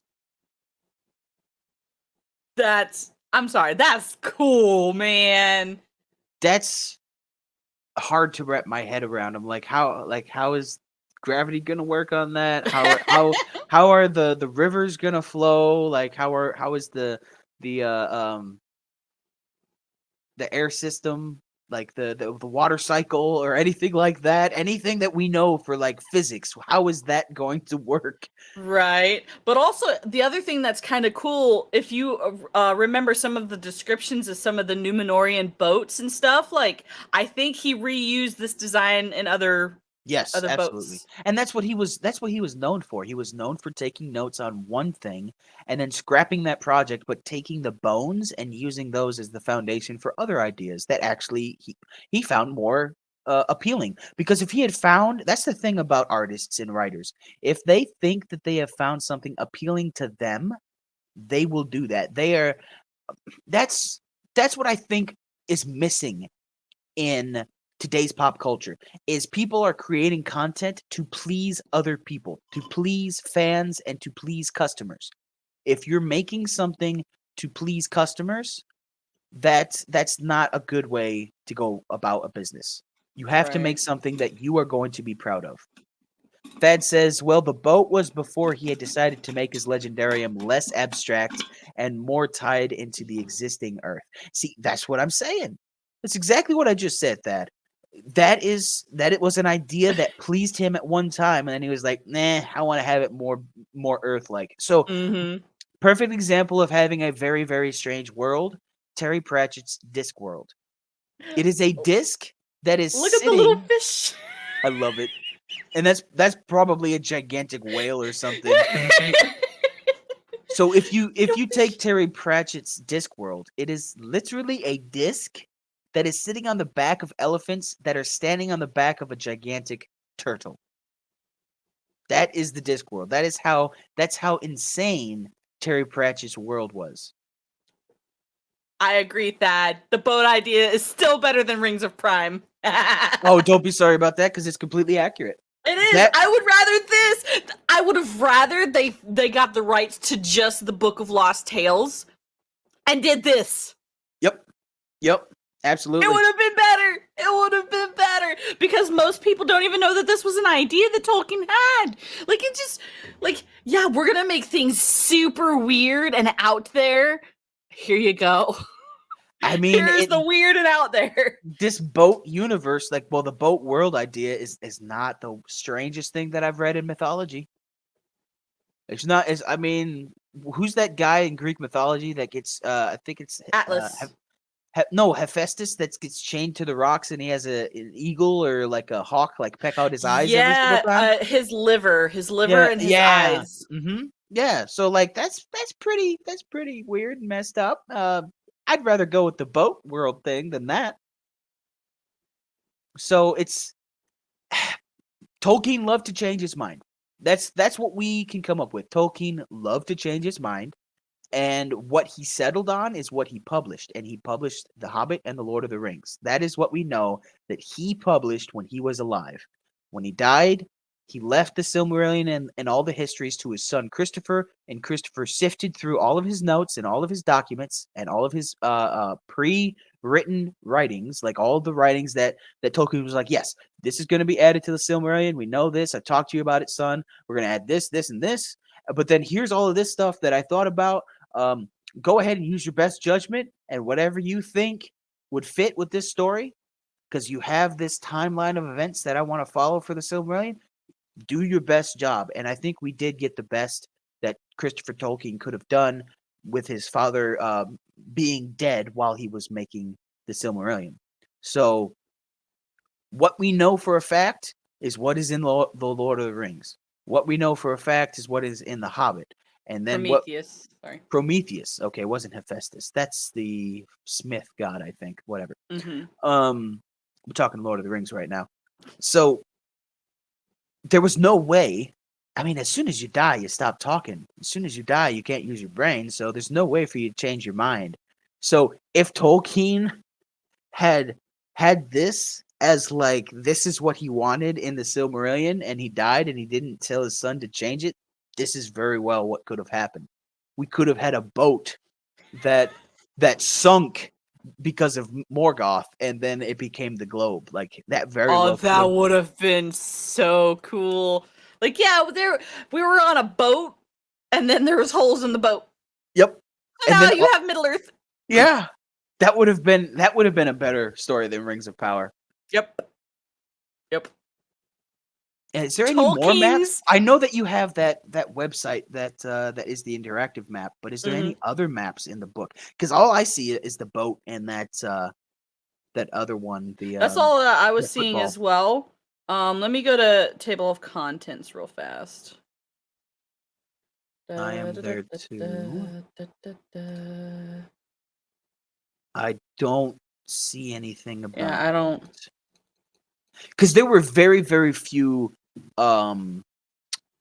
surviving renditions of what or editions of what Middle Earth should have looked like as Tolkien was writing his Legendarium. Mm-hmm. And as Thad pointed out, this is before this is when he wanted to go like straight mythology and more abstract. But then he was like, no, let's pull it back because I've changed my mind. I want Middle Earth to be a previous version of our Earth. So in a way, you know how Star Wars says in a galaxy far, far away, a long, long time ago? Like, well, a long, long time ago in a galaxy far, far away. That's Star Wars. So it could be in our reality. In our Lord of the Rings could very well be in our reality as well, and that is what Tolkien. That's what Tolkien is using to write the Lost Tales. Because Æthelwine is from our time period, and talk to somebody who talked to Tolkien or something like that. I think that's what we read earlier. Yes. So yeah, it's all. He was definitely going back and forth on like abstract and not abstract and like crazy and not crazy. It's awesome to think about, but it's also very confusing. And if you start with the Book of Lost Tales, you are going to be lost. Yes, absolutely.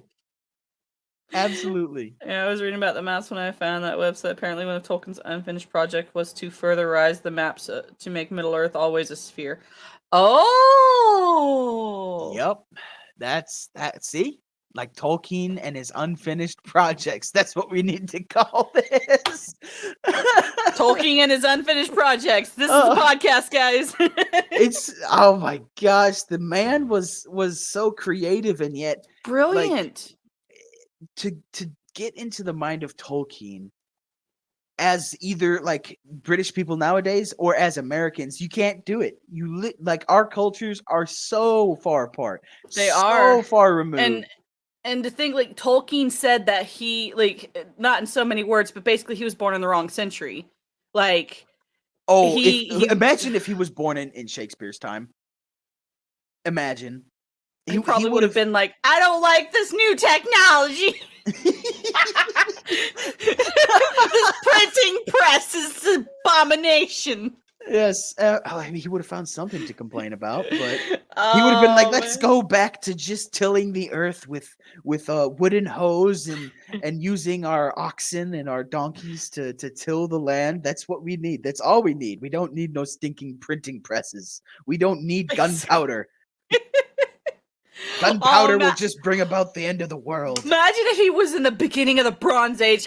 These stone tools are just fine. Why are we That's- going to this bronze? We don't need to have a kiln. All it does is pollute the air. It gets so hot. It gets way too hot. Oh man, but also at the same time, like I imagine, say, like he was, if he would have been one of uh Socrates's contemporaries, like I think they would have been best friends.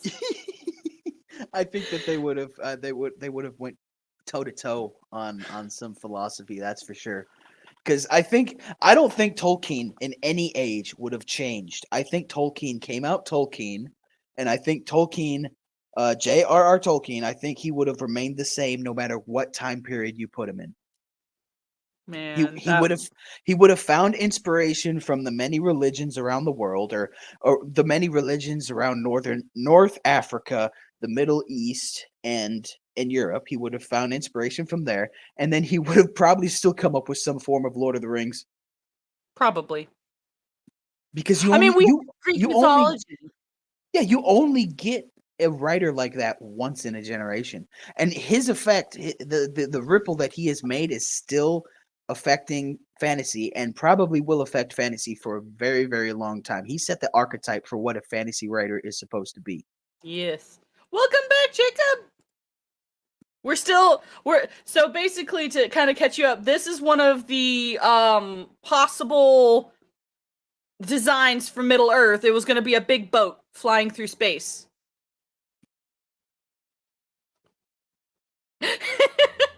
And that's kind of what we're talking about. It's just kind of how creative he was and stuff. And then we got the football disc map. Oh man. And these were the designs he had in mind whenever he, like, the Book of Lost Tales that we're reading. He was going back and forth on these because it makes sense. Because some of the things in the Valar coming and creating Valinor, like there are some different terminology that's used, and it didn't make sense until I realized, oh wait, he's combining the maps in his head and writing it down. Mm-hmm. But yeah, like it's funny. I didn't even realize, because it talks about in the Book of Lost Tales there are gods of death. I didn't know there was gods of death. I forgot. Like, I don't remember reading them in some. There's two gods of war. Yeah. Like Aule is not the god of war, neither is Tulkas. Tulkas is basically the god of having fun, the god of partying. Party. And then Aule is the god of the smiths. And there is let me I gotta do a control F, gotta search. I think it's just Marka, or no, is it Maka? Makar. Makar. Yes, that's what it is. So Makar, Makar, and so let me just read it. Orome is the son of Aule and Palurian, and that Tari, who is his wife, is known to all as Vana, and Vana the fair, and loveth mirth and youth and beauty, and is happiest of all beings, for she is Tuliere, or as the Valar said, Vana Tuviana, who bringeth spring, and all sing her praises as Tari Lassi, mistress of life. Yet even when all these had crossed the confines of the world, and Vilna was in uproar with her passing, there came still hurrying late Makar and his fierce sister Maasea, or Mayasi. And it, Mayasi, I think, is right. yeah, it's got a bunch of like dashes above the letters. And it had been better had they not found the world, but remained forever with the Ainur beyond Vatia and the stars. For both were spirits of quarrelsome mood, and with some other lesser ones who came now with them, had been the first and chief to join in the discords of Melko, and to aid in the spreading of his music. So the So god of war just hated everyone. he did. Like that means that Iluvatar created a pantheon of gods and demigods, and there were several that just hated things. And so when Melkor, being one of the strongest of the Ainur, started singing in a quarrelsome way, the two quarrelsome gods were like, hey, I like this Hey! guy. I like his song, but I hate his guts. So let's go ahead and sing. But if we ever see him on the battlefield, let's try to stick him. Jeremy Swigs. What's up, Jeremy? Matt Damon was the angel of death. Imagine Lord of the Rings themed Sea of Thieves. It couldn't Don't happen. you give me It ideas. couldn't happen. It couldn't happen. Olmo would just destroy the ship faster than a megalodon. Olmo would say, nope, get out of my ocean. You are not allowed in my oceans. Man, that would be so crazy. That would be awesome. There are definitely some mods for some games that have Lord of the Ring inspired stuff. I believe Crusader Kings 2 was coming up with a Lord of the Rings themed mod. It could still be in development. I don't know. It's been like 5 years since I played that game, but it was like most mods that are fan created dealing with the Lord of the Rings, they're top tier and they're very well, accurate. also, there for any of you Skyrim players, there are Lord of the Rings mods for Skyrim. I haven't added them, but what Whiterun can be modded to look like Rohan. I've seen it. That sounds awesome. I bet it looks awesome. So for the Mead Hall, there was one that I saw that was the Whiterun, but with Rohirrim flags. I like it. I'll have to look that up. Sorry, we keep getting off track. I'm sorry, guys. Sorry to get off track, but it's about. I mean, it's we're dealing with the influence that Tolkien had and has on fiction, not just fantasy, but on fiction as a whole. So that's my cop out, and yeah, take it. But also, like, I didn't know that there were gods of death in Tolkien's Legendarium. I only remember Manwë, Yavanna, Ulmo, who was the one that made the dwarves? It wasn't Ulmo. Aule. Aule, and like some of the minor Maiar. Like, I didn't remember, like, even in, granted, I might have just skimmed over it because that's what I do sometimes, which is why I really like the Book of Lost Tales, because it makes you stop and actually realize, oh, there are other gods besides, like, the 5 that I remember, and it just makes you like, oh my gosh, like, Tolkien thought of almost everything. So there's no way someone can write the book that Tolkien never wrote. It means that it wasn't supposed to be written. If Tolkien didn't write it, it wasn't supposed to be written. Yep. Just Yep. saying. And even though, in my opinion, which I'm sure most of you have already know, I consider like the Silmarillion and the histories to be what maybe Tolkien wanted. Then I use that word maybe, like that is an important word in my sentence. Maybe Tolkien wanted this. Tolkien never would have wanted Rings of Power. Ever. In a million years. In any iteration of this universe, he never would have wanted it. That is correct. Well, but also, like, there's so much material out, like, just in the couple of chapters of the Book of Lost Tales. They could have literally, if they just purchased the rights to the Book of Lost Tales, book 1 and 2, they would have had a TV series of Errol on his travels through Middle Earth. And they would have had a different perspective on what the Silmarillion already states. And it would have not broken any kind of canon, because this is a story that Tolkien wrote. He didn't, like, it wasn't published, or it is published, but, like, it's just one of those things where it's still, like, it would have made Lord of the Rings fans happy. Because you're not intentionally breaking canon. You're not intentionally making up your own stupid stuff. Tolkien literally had so many different ideas. Yes, he contradicts himself. Don't we all? And this would because this still would have been something like Tolkien wrote. Like this would have been something like that could have happened. You could have. There's so many possibilities, which is why I have a problem with what Disney is doing with Star Wars, because there's literally 50 years worth of material that they could have used, but they didn't because they wanted to do it themselves. Sorry. Yep. Mando is the Mandos is the Valar most associated with death. Just add S to your own nickname, and you'd never forget. I am a god of death. Well, mainly the god of jails. You're the warden. How about that? So basically, what you're saying is Mando is a multifaceted name. Sweet. Because I don't just do Star Wars. I in fact don't actually do a lot of Star Wars content, surprisingly. But that's because I'm gonna let y'all in on a secret. I'm one of those people. Yes, it's petty. Sue me. Please don't do. I don't have money. When Disney said that the EU wasn't canon, I didn't care anymore. Sorry.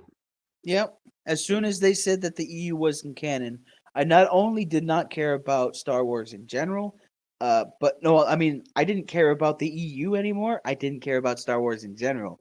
Because if I can't have the EU, I'm not going to continue to buy extended universe books or like Disney's extended universe. I'm not going to buy that because if the next person who buys Disney or because you might think that Disney's not going anywhere because Disney's been around for almost 100 years, but give it time. There will be a bigger fish. There's always a bigger fish that will consume, and I think within my lifetime, within all of our lifetimes, we will see Disney be bought out, and we're gonna laugh. And I didn't care about the extended universe, and then in extension to that, I no longer cared about Star Wars in general. I don't have to go out and buy Lego sets anymore, like the newest Millennium Falcon. I already have one. I already bought one back when it was cool. I guess for me, I love the EU, and I was poor growing up, and so I never had the opportunity to buy the EU books, which is why now that I'm an adult and I have my own effing cash, I'm gonna go to my local bookstore, and if I see an X-Wing novel for 50 cents, I'm gonna buy it because I never got a chance to actually it's own a good series. all It's of a very the good series. I like the X-Wing series. I never got to read all of them. I stopped caring at that moment. I didn't anticipate whatever it costs, newbie trash. Yeah, that was my thing. Is I watched what was the first of the new trilogy, Rise of Skywalker, right? Yep. Or no, Force Awakens. Force Awakens. My bad. It's Force Awakens, and then it's is it the Rise of Skywalker's 8? I don't remember. I think so, but I literally don't care. I watched Force Awakens in the theaters because I was like, maybe, and then I walked out and I was like, nope, bye bye. And then let's take another fandom, Doctor Who. I started watching Doctor Who at the 9th Doctor, and then I watched the 10th Doctor, and then I watched the 11th Doctor, and then I just stopped watching because everyone in the Doctor Who universe could not agree, or they attacked people that liked the 9th Doctor. They attacked the 9th Doctor in general.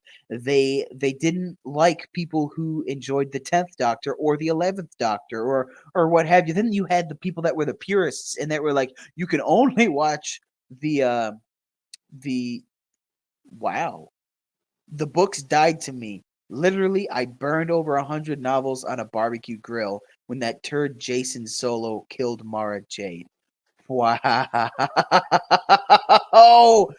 Now that is a reaction I did not expect to see from someone. I understand why you did that.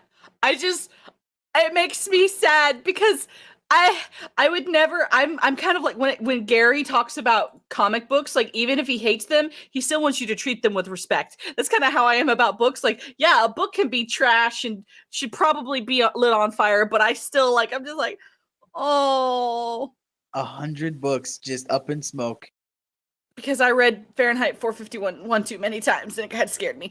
I I've had read to have. Fahrenheit 451 and it was enjoyable to me. Well, like I enjoyed it, but the whole book burning. So now, like anytime somebody's like, "Yeah, I burned a book," I'm like, "Eh." That's awesome, Jeremy. Spoiler alert, Mando. Author of the X-Wing series. He's a really nice guy. That's awesome, Jeremy. One day I hope to actually meet like a really awesome, famous author or become one. That's the thing. Yeah, that's the thing. Which I was writing a book, but I've been so busy I haven't been able to pick it back up. But there is I am writing a novel at some point in time. RJ is probably one of my top 10 favorites, and Star Wars and her and Luke are my favorites. Aw, that's awesome. But yeah, let's try and steer the ship back to Tolkien. I'm sorry. We have a picture of a boat. I'm gonna use boat terminology. In fact, let's take off the boat. Let's stop with the boat. We're on a boat. But yeah, like I would say, as far as these two chapters, if you've read the Silmarillion, you know kind of what happens, but if you're kind of curious to go in a little bit more detail, these two chapters were pretty amazing. I really love the picture, the boat, the map, going into detail about the gods of death and war that I had no idea existed in Tolkien's universe. I'm starting to slowly change my theory on or my concept of where Tolkien got some of the ideas for his legendarium from. I know that there are some Greek influences there because I see it. Granted, I could just be Yeah. seeing Greek everywhere because Well, I that's mean, kind of what I'm doing right now. his languages sound Finnish, but also Welsh, and like the actors that were trying, like in Peter Jackson's The Lord of the Rings, that were trying to learn Elvish, like the elves, and also Viggo Mortensen, like they were like, yeah, this sounds like Welsh, Finnish, like this sounds like those type of languages. When you actually try to speak Quenya, um, Mhm. so there's that influence, there's a Norse influence, there's an Anglo-Saxon influence, there's a Greek influence. Like this is heavily European mythology dominated. And the Roman Empire took over parts of Europe, so it makes sense that there'd be some of those influence. Hmm. It was a crowded food court, and I was going to ask if you'd like to sit with me, but came over and asked because we had a good conversation at his booth earlier in the day. Oh, that's awesome! That's awesome, Jeremy. One of these days, I'll meet So a famous person. like yeah, when you say that you have an opinion that Tolkien probably had a heavy Greek influence, I agree. It's just maybe that kind of was diluted when he was Mm-hmm. creating the Lord of the Rings, because Right, but also in the Lord of the Rings, you don't really hear about the god of death or the god of war or the god of you don't even really hear about Tulkas. I mean, you hear about him right, like I think he's mentioned in the appendices. I think he's like mentioned like offhand in right. the Because he's the books, one who but technically like chained Melkor, right? yeah, he beat him in a wrestling match, Mm-hmm. or like he just pinned him, he subdued him. Mm-hmm. So they But could put the chains on him. yeah, there's no problem in having that opinion, but you will, mark my words, you will come across some quote unquote Tolkien purist who is not a Tolkien purist, and they will have a problem with what you say. They will Well, always have a problem with what you say if you come up with an idea that hasn't been talked about repeatedly mm-hmm. for the past 70 years. Yeah, they will have a problem with it. And the reason why, like, because yes, the Roman Empire took over the quote unquote known world at that time. So of course there's going to be cross pollination of different cultures and stuff, Mhm. especially in Mhm. Europe, because like at one point in time, the seat of the world power was in the Mediterranean. And what touches the Mediterranean? Europe, Yep. Asia, Yep. Africa. Like these I love how in modern times we're talking about, oh, these cultures are so isolated and they didn't have as much cross-pollination. I'm using different terminology, cross-pollination, and we need to get better about representation and other, representing other cultures and stuff. It's like, no, the entire history of the entire world is about people finding out the world is a little bit bigger than what they thought, or smaller technically. See, and then So you got people like Thad that says this with no evidence whatsoever. By the time he got to the point where he published Lord of the Rings, he had settled on his legendarium being compliant with his Catholic faith, so he stopped writing them as gods per se. No, that's false. He still calls Aule, he calls them Valar and Maiar. That is literally his term for major god and demigod. And then there is Eru Iluvatar, which is the god creator, similar to the Judeo-Christian God. right, but I think what the point there, like I imagine for him and his, what is wrong with me today in I speaking English? I don't know, but it's funny and I'm enjoying it. Um, I believe he did take that into consideration, that the Catholic Church might have issues. So I think maybe Well, he at also changed the way that let's take Aule and Yavanna. They were mhm, married. mhm, He calls them, I believe, like it's in a roundabout way. He calls them like Aule's woman was Yavanna, and then mhm, it becomes wife, and then it becomes like spouse. mhm. So there's What's like up, Freddie? I'm late in arcs. Are you are you saying wow, Freddie?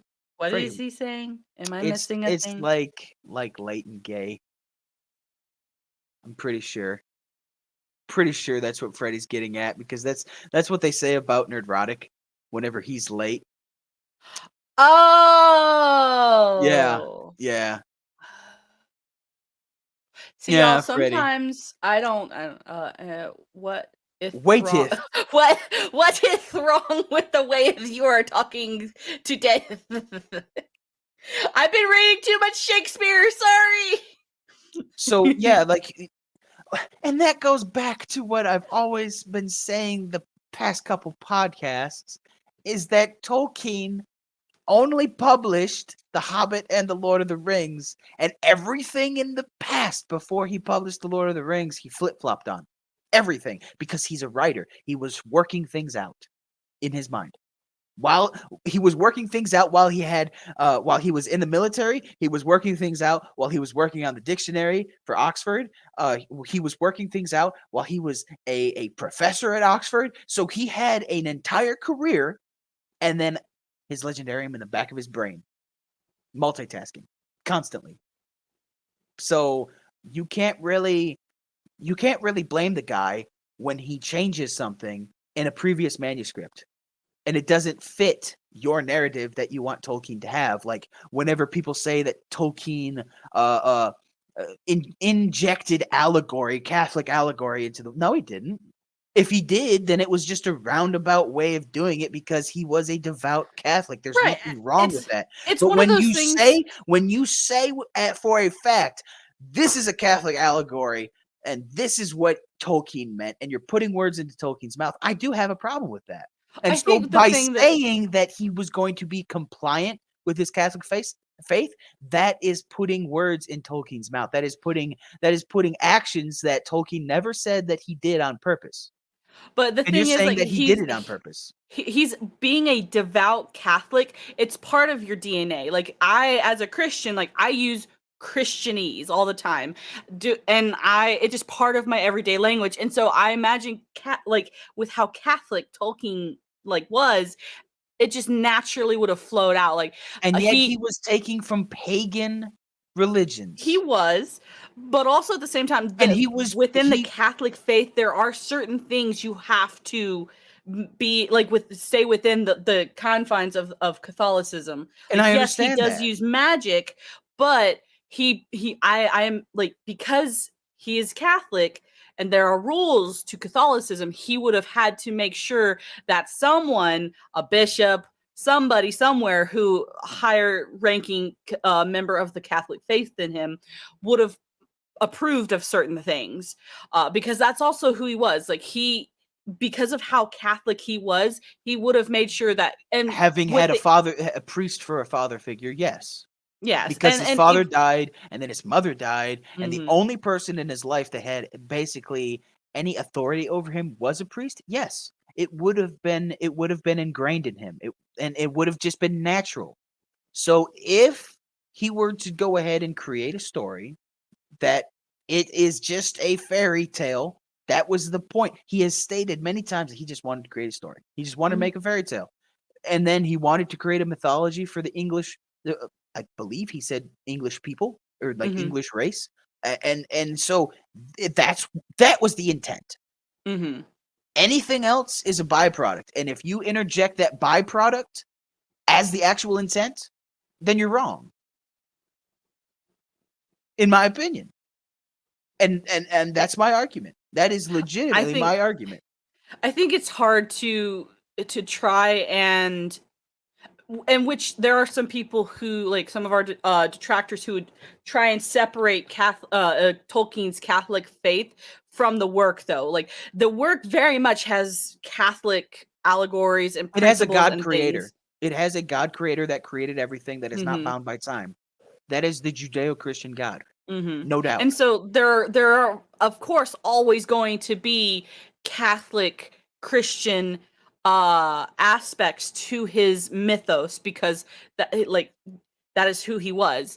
And trying to, like, in any way, shape, form, trying to separate that out of the story, I think is where some people get it very, very wrong. Like, yes, there are Catholic and Christian aspects to this story, Well, he of damn sure wasn't course. an atheist. Right. But are also, like, yes, he also had pagan myths and legendarium that he had in the Gibson play. Oh, hello, Gibson.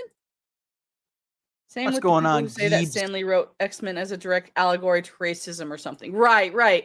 Like, the thing to consider, like, the intention, sure, yeah, the intention probably is not to write a Catholic piece of literature. That wasn't the intention. But because he was such a devout Catholic, he would not have been able to create a legendarium without Catholic influences. Absolutely.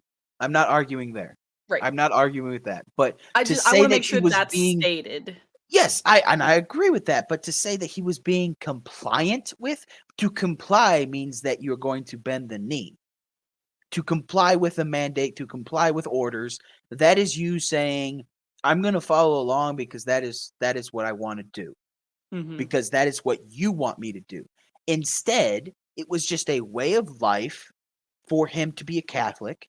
And it's the same way with like Brandon Sanderson. Brandon Sanderson in his books, he is a Mormon. Brandon Sanderson is a devout Mormon. He is also a very, very successful author. Very successful. I think he is uh in terms of writing, he is the next Tolkien. No doubt in my mind.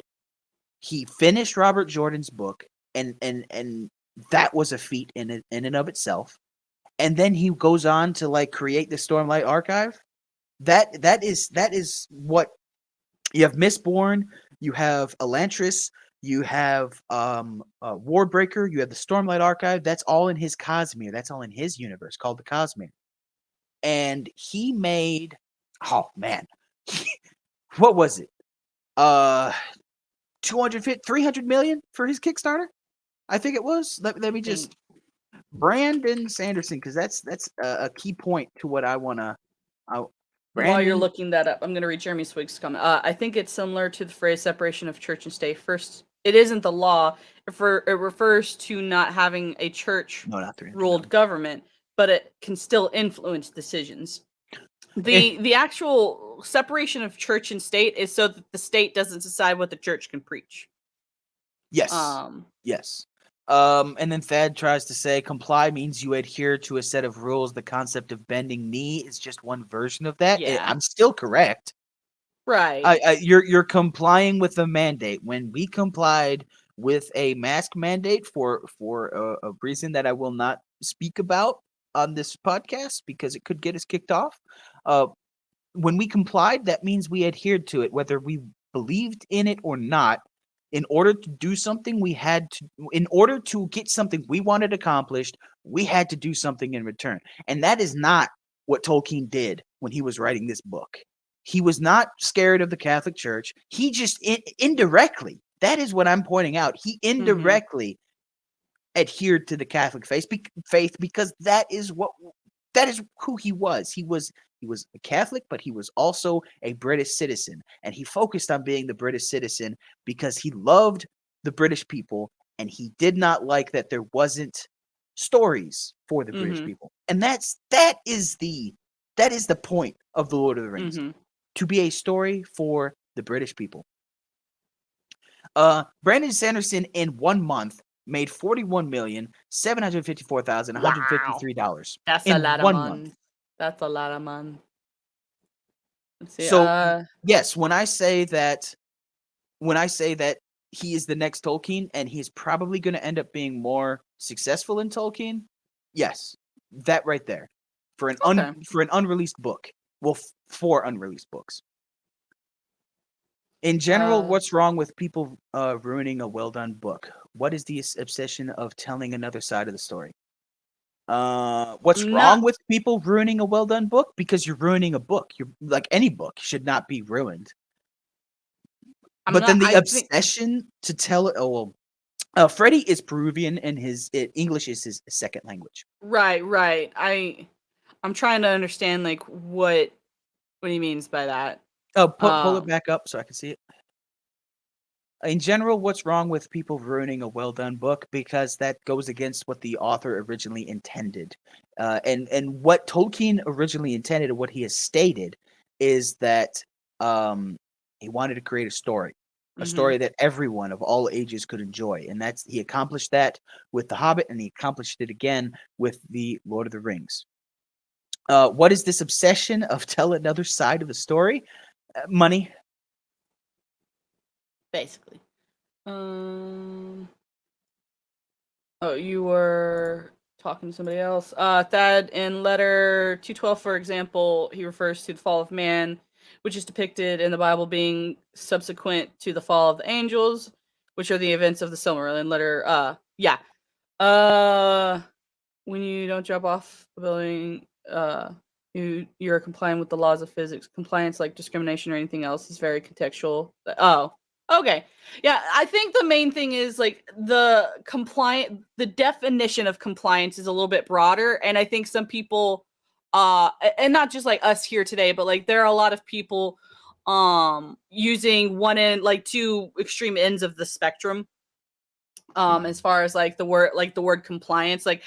Yeah, we're compliant with the laws of gravity because we just are, and we don't think about being compliant. We're just a meat sack that could damage ourselves if we fall off a building. Like that is a very weak argument. Well, but he's making the comparison like the term compliance is a broader term, and that like using it like in that respective, that's just we just naturally are compliant with the laws of gravity versus a soldier being compliant with a superior giving military orders.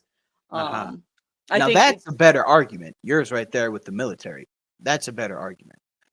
Because in a way, in medieval times at least, the Catholic priests, they were your superior, and you did what they said. And it definitely did wane, especially in Tolkien's time when he was a Catholic, and even more so nowadays for Catholics. Like the authority of the priest is still there, but you get away with a lot more. Right. And so I've said my piece on the matter, Thad. We're still on good terms. Like we're just having a conversation. That's literally all we're doing. It's good to understand like the like, and they, which is why I kind of don't like the English language, because there's one word that describes multiple things, whereas in Greek they were very specific. Anyway, And that's why I enjoy the Greek text, because you get a perfect picture of what they wanted. Jeremy, I was just referring to how people falsely use the phrase and saying that people can't use their religious beliefs to influence political platforms mainly used against one religion, and that is true. Agreed. I just wanted to make sure, me clarifying doesn't mean that I disagree with anything anyone says. I just like to make sure that I clarify things, because I know me, and I have a problem making sure that people understand what I'm saying when I mean something, because sometimes I'm not very descriptive. Not descriptive. Yes, Thad, absolutely. What Thad just said. It's a robust discussion. Like we could be sitting here for the next 10 hours just talking on this one subject. This one little sliver of what Tolkien brought to us, and what the behind the scenes of why Tolkien did what he did. And that is, you could have like 10 podcast episodes just about that are 6 hours long. And you still wouldn't get a definitive answer. I think he literally means what is wrong with these people? Thank you. They want money. Yeah, the money. same. Yes. Imagine people arguing, don't let your moral framework influence your politics. Basically, that's basically what most postmodernism arguments are, is you need to be able to separate your religious beliefs, your moral standings from business, politics, and all that, which is impossible, because that is those are some of the aspects that make up who you are as a human being. And especially in America, like the misunderstanding of people, and I'm gonna touch on a lot of very broad topics, but using this as an example, like the whole, well, we're a democracy in America. America is not a democracy, not a democracy. We are a constitutional republic. You need to understand the difference, because there's a big difference. Democracy is mob rule, and the reasons why Athens in ancient times fell was because mob rule. Whoever was strongest, they're the ones who rule, and not the strongest should not always be the ones to rule. Yep. That's what history has shown us. Yep. The separation of church and state, it is because when the founders were, like, even before the founders, the reason people were escaping from England was because the Catholic Church, through political means, was ruling when that's not how it was supposed to be. It's also like, or not the Catholic Church. Sorry, the monarchy was ruling the people through the Catholic Church, because the political party took over the Catholic Church and was making it, like, basically the Catholic Church and the monarchy were basically the same people. Like, to the point where the king of England was considered like a high bishop of the Catholic Church. And so you had those people that were trying to use the church for political gain. And the separation of church and state is so that way politicians cannot use the church to rule the people. Yep. Absolutely. And also the church sometimes. And then which king was it? Absolutely. Which king was it that that broke away from the Catholics and then established the Church of England? King Henry VIII. Henry VIII, because he wanted to divorce one of his Catholic wives, and the Catholic Church said no. He's like, okay, I'll just make my own church. And then that is when it ran rampant in England, with the Church of England being the king was head of state, and then the head of the church. Yeah, like that is not a good combination. That is way too much power to have. And that is where the idea of separation of church and state comes from, because also in the ancient world, most of the people who had the political power were also the ones who had the religious power. And that's also why a lot of people, including the person who has the weird mustache that I'm not going to name because I don't want my channel nuked out of existence, why people are like, well, he was a Christian. No, he was not. He used Christian, he used the Christian religion as a way to gain power, because the people of Germany would not have given him power if they thought he was an amoral person. So the church, how'd that work out for him? and also the Crusades. People like to give the Crusades a bad name. The first Crusade was just, and there was a reason for it. The Crusades after that were because of political power, because of money, because of greed. The first one was because the Islamic faith was taking over traditionally Christian places, and the Christians of that time were saying, please, Church of England or the Catholic Church, please help us. We're being taken over. And so the Crusades were, hey, we're going to help our friends in Jerusalem fight back. Then also on the flip side, the only way that they got the Crusades to work was if the Pope met with all of the royalty and said, hey, you go fight over there for us. I will bless you and remove all sin from you, and you will go to heaven if you die in battle. It was literally Catholic jihad. It was. That's literally all the crusade was. We have Islamic jihad, you have Catholic jihad. So, The founders were very specific about the First Amendment, freedom of religion, protection of. The leader of World War II, German socialist, was in fact a socialist and an atheist. That is correct. I like the way he put that comment. I really like that. The leader of the World War II German socialist. I like that. I like that. I'm going to use it. Yes, I will probably forget to use that term, but like that's one of the reasons why we are going through the histories of Middle Earth. Why this is called Literary Souls. It's because there is so much misinformation out there, and that it can be easily fixed. You just gotta read. Like there's so much in literature. Like the reason why the Homer's the Iliad and the Odyssey is important is because it shows you, one, what the political world was at that point in time, how things worked, how people thought back then, but also we can look back on that and be like, I'm not going to go to war over one lady that was kidnapped by another country, but also understand that's what happened back then. Yep. People would literally go to war because somebody stole their wife. And which is insane, but also I think kind of justified in a roundabout way. Like I find it funny. I find it hilarious that they were able to round up a multitude of different nations just to attack one nation because a woman was stolen, and it's just that to me is comical.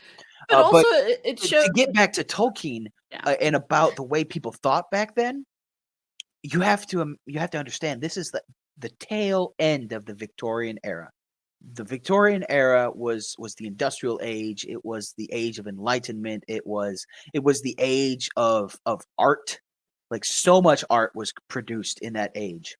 And it was also the age of invention, which for the most part Tolkien didn't like the inventions that were being created, and the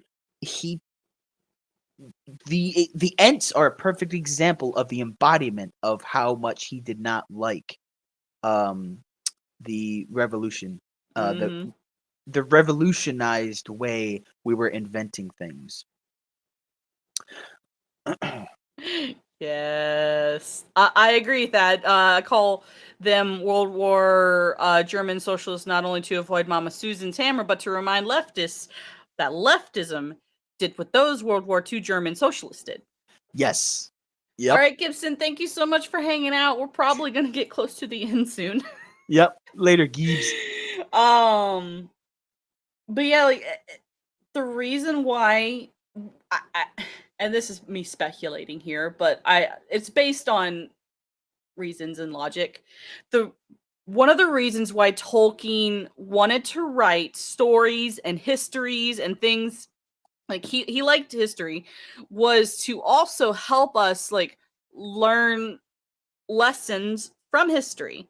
Like a lot of, the fall of the angels, like Melkor, representing, of course, the big man downstairs. Story lessons are learned best when telling stories. Yep, absolutely. And that's what history is. Like history is, of course, Christianese his story. It's a story of what happened, so we can learn not to do it again. History is neither pretty nor easy. Nope. It's just It's not. very gruesome, very bloody, very depressing. When you get the facts right, and when you dig deep enough, it's very depressing what humans have done to other humans. That reminds me of the fourth Pirates movie. Wait, so are we going to fight them and they will fight us all because he wants to kill him? I say we sit back and have a drink and place wagers. I'm so sorry. I need to mod for Az. Great stream, guys. Have a great rest of Saturday. Yes, I forgot that Az sometimes streams around this time. We probably need to start. Yeah, we're gonna wrap it up. Yeah, we've talked about the chapters. They're great chapters if you really want an in-depth analysis of the individual Maiar and Ainur.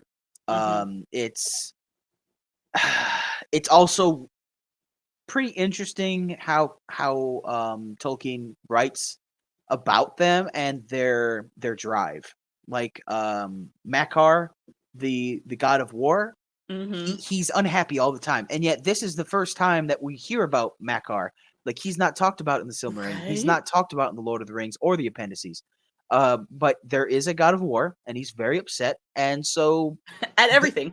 At everything, he wants to fight everyone. And not just fight, but like kill. He wants to kill. He wants things. To poke people very vigorously. And his sister's the same way. And it's stated in the chapter that people and other people that know about the Ainur and Maiar, they were like, I wish that those two never would have shown up on Arda. I wish that they would have just stayed with Eru Iluvatar, just stayed beyond the stars, and not even shown up. But also that gives us into context and insight. Not all of the Maiar and Valar came to Middle Earth. There are still some in the halls of Mandos that never set foot in Middle Earth. Like, what? Yeah. Like, and not even the halls of Mandos. There are some that just hang out with God, just hang out up in the sky and just chilling up there, watching what's going on down there, and they're content to just live there. So Jeremy Swig's many stories, even TV episodes, are a variation of Bible story. Yeah, like that's one of the things people like to, and this is me going slightly into my theological background because I have a theological background. People like to talk about a lot of stories start sounding similar. Well, that's because at one point in time there was one people group, and of course they're gonna, when they split off from each other, they're gonna have similar but different stories. Like that just because a story is similar to a story in the Bible does not mean that the Bible is incorrect or that it didn't happen the way the Bible says. Like that, like people group, like we came from one people group. Even even the atheist believes that we came from one people group. Yep. So of course, like when people separate out, like because I remember I saw a TikTok about somebody's like, did you ever consider that the Bible is just Zeus propaganda? I'm just like, because they're similar. Like the way that the Greeks talk about Zeus is very similar to how we Christians talk about God. There's Greek influences in the Bible. Oh my God. Sorry. Wow, so I was skimming through the letters of Tolkien looking for another reference across the next chat entry. I'm gonna go to type, which applies to Rings of Prime. No. Yeah, and that's the thing, like there was before we leave, there was one last subject that I wanted to talk about. And so I will share my screen. Boom. Share screen.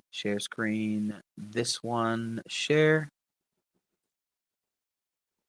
So this is a good friend of mine. I've probably seen him in chats all over the place. This is Hail the Lore Gaming. Well, he goes by Hail the Lore or Hail the Lore Gaming, and he's changed his name to Hail the Lore of the Ring. So that's a little tongue in cheek for respecting the Lord of the Rings lore. This person right here, this is an entire thread. But this is what we want to focus on. If you're claiming to be defending Tolkien's work on behalf of Chris and John, then you should also hate Peter Jackson's movies on his behalf too. Point blank, period. Now let's go back. And then Hale says, foolish individual. I don't agree with Hail the Lore on this. I just don't. I don't think that this is a foolish individual. I think that this is a great argument because this is what Christopher said. Christopher did not like Peter Jackson's movies, and I don't think that John would have allowed Peter, Fran Walsh, or Philippa Boyens to even touch a script. Anyone Right. to touch a script and interpret John's books the way that anyone has done. You also have to remember that John was dead by the time that the Rankin and Bass Hobbit in 1977 was released, and also what is it, Ralph? Is it Ralph Bakshi? Is that the Lord of the Ring movies?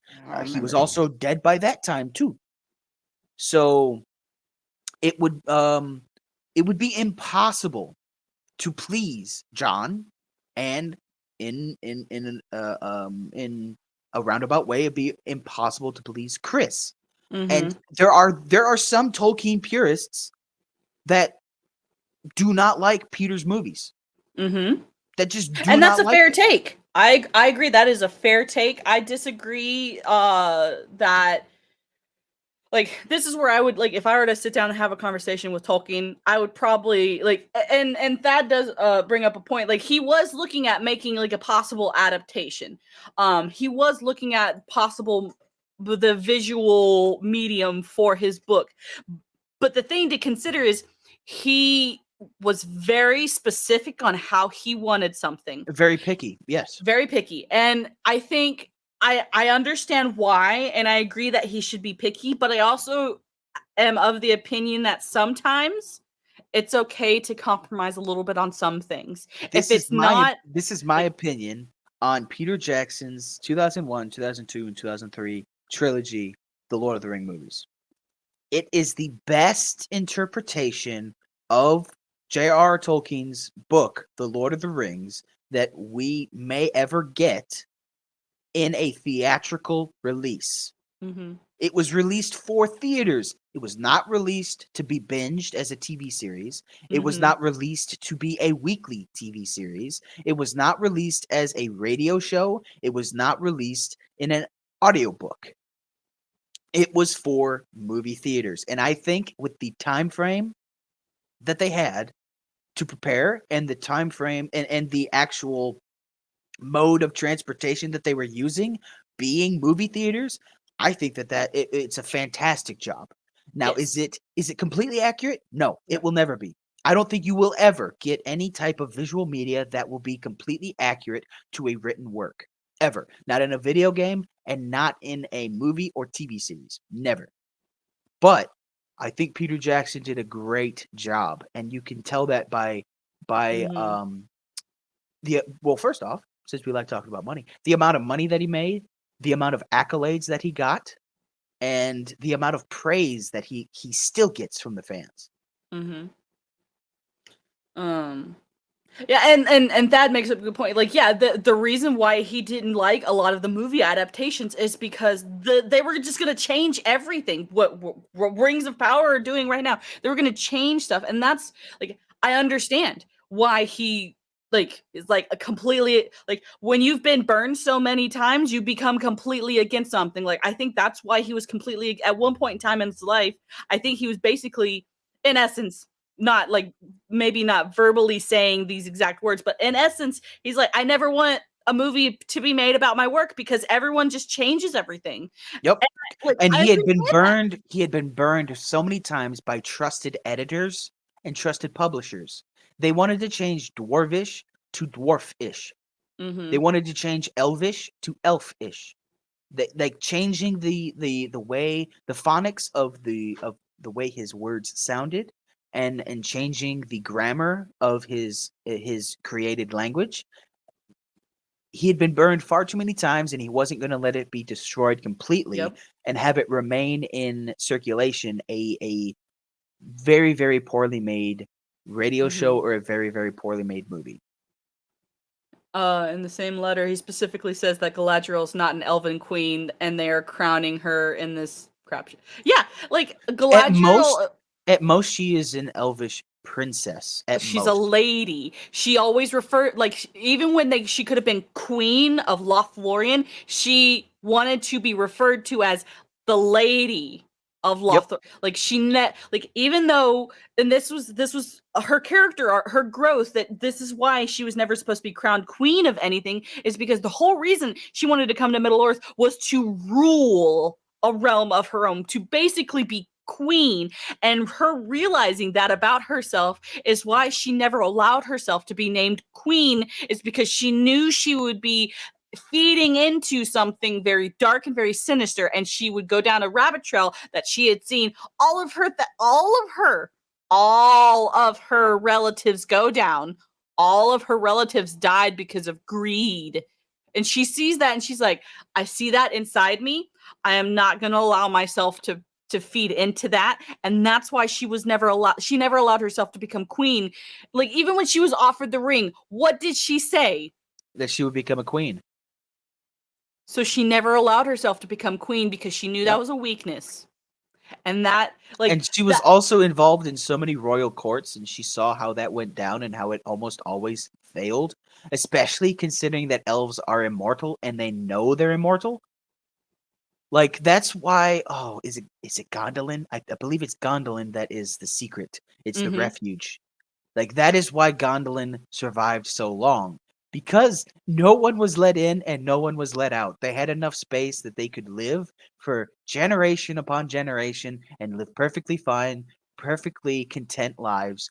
And that was it. But then it all came crashing down in the end. Because of humans. Oh man, I need to reread Leather 210. Yeah, because like Tolkien was a smart person. He could see the way that the world had looked because he was a historian. He saw what happened before.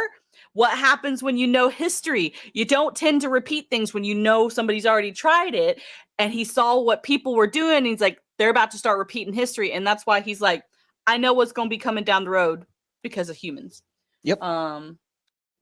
Let's see. As far as birth, after Gil-galad's death, she would have been the next fifth queen of the elves. Yeah, it's one of the, she knew her weakness, and she chose to not give in because of how much pain and suffering she had gone through, because of greed and because of pride and ambition.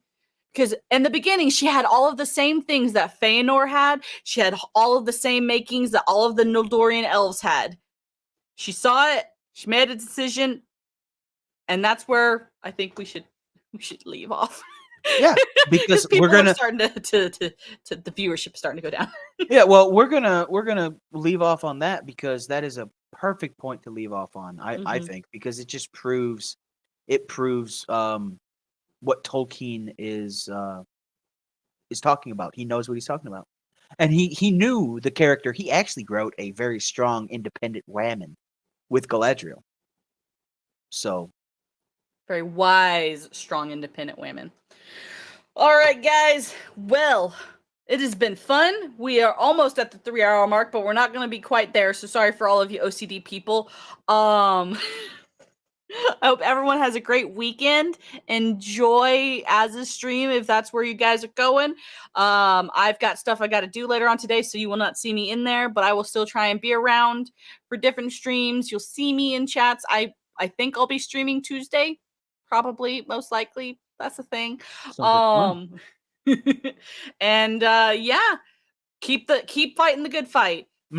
This is where we need to stand, because if they destroy Tolkien, they destroy the foundation of our modern day mythos. Like, every fantasy writer, every science fiction writer attributes their success and their inspiration to Tolkien. Tolkien is where we need to stand firm, in my opinion. So rally together. Stand firm, hold the line.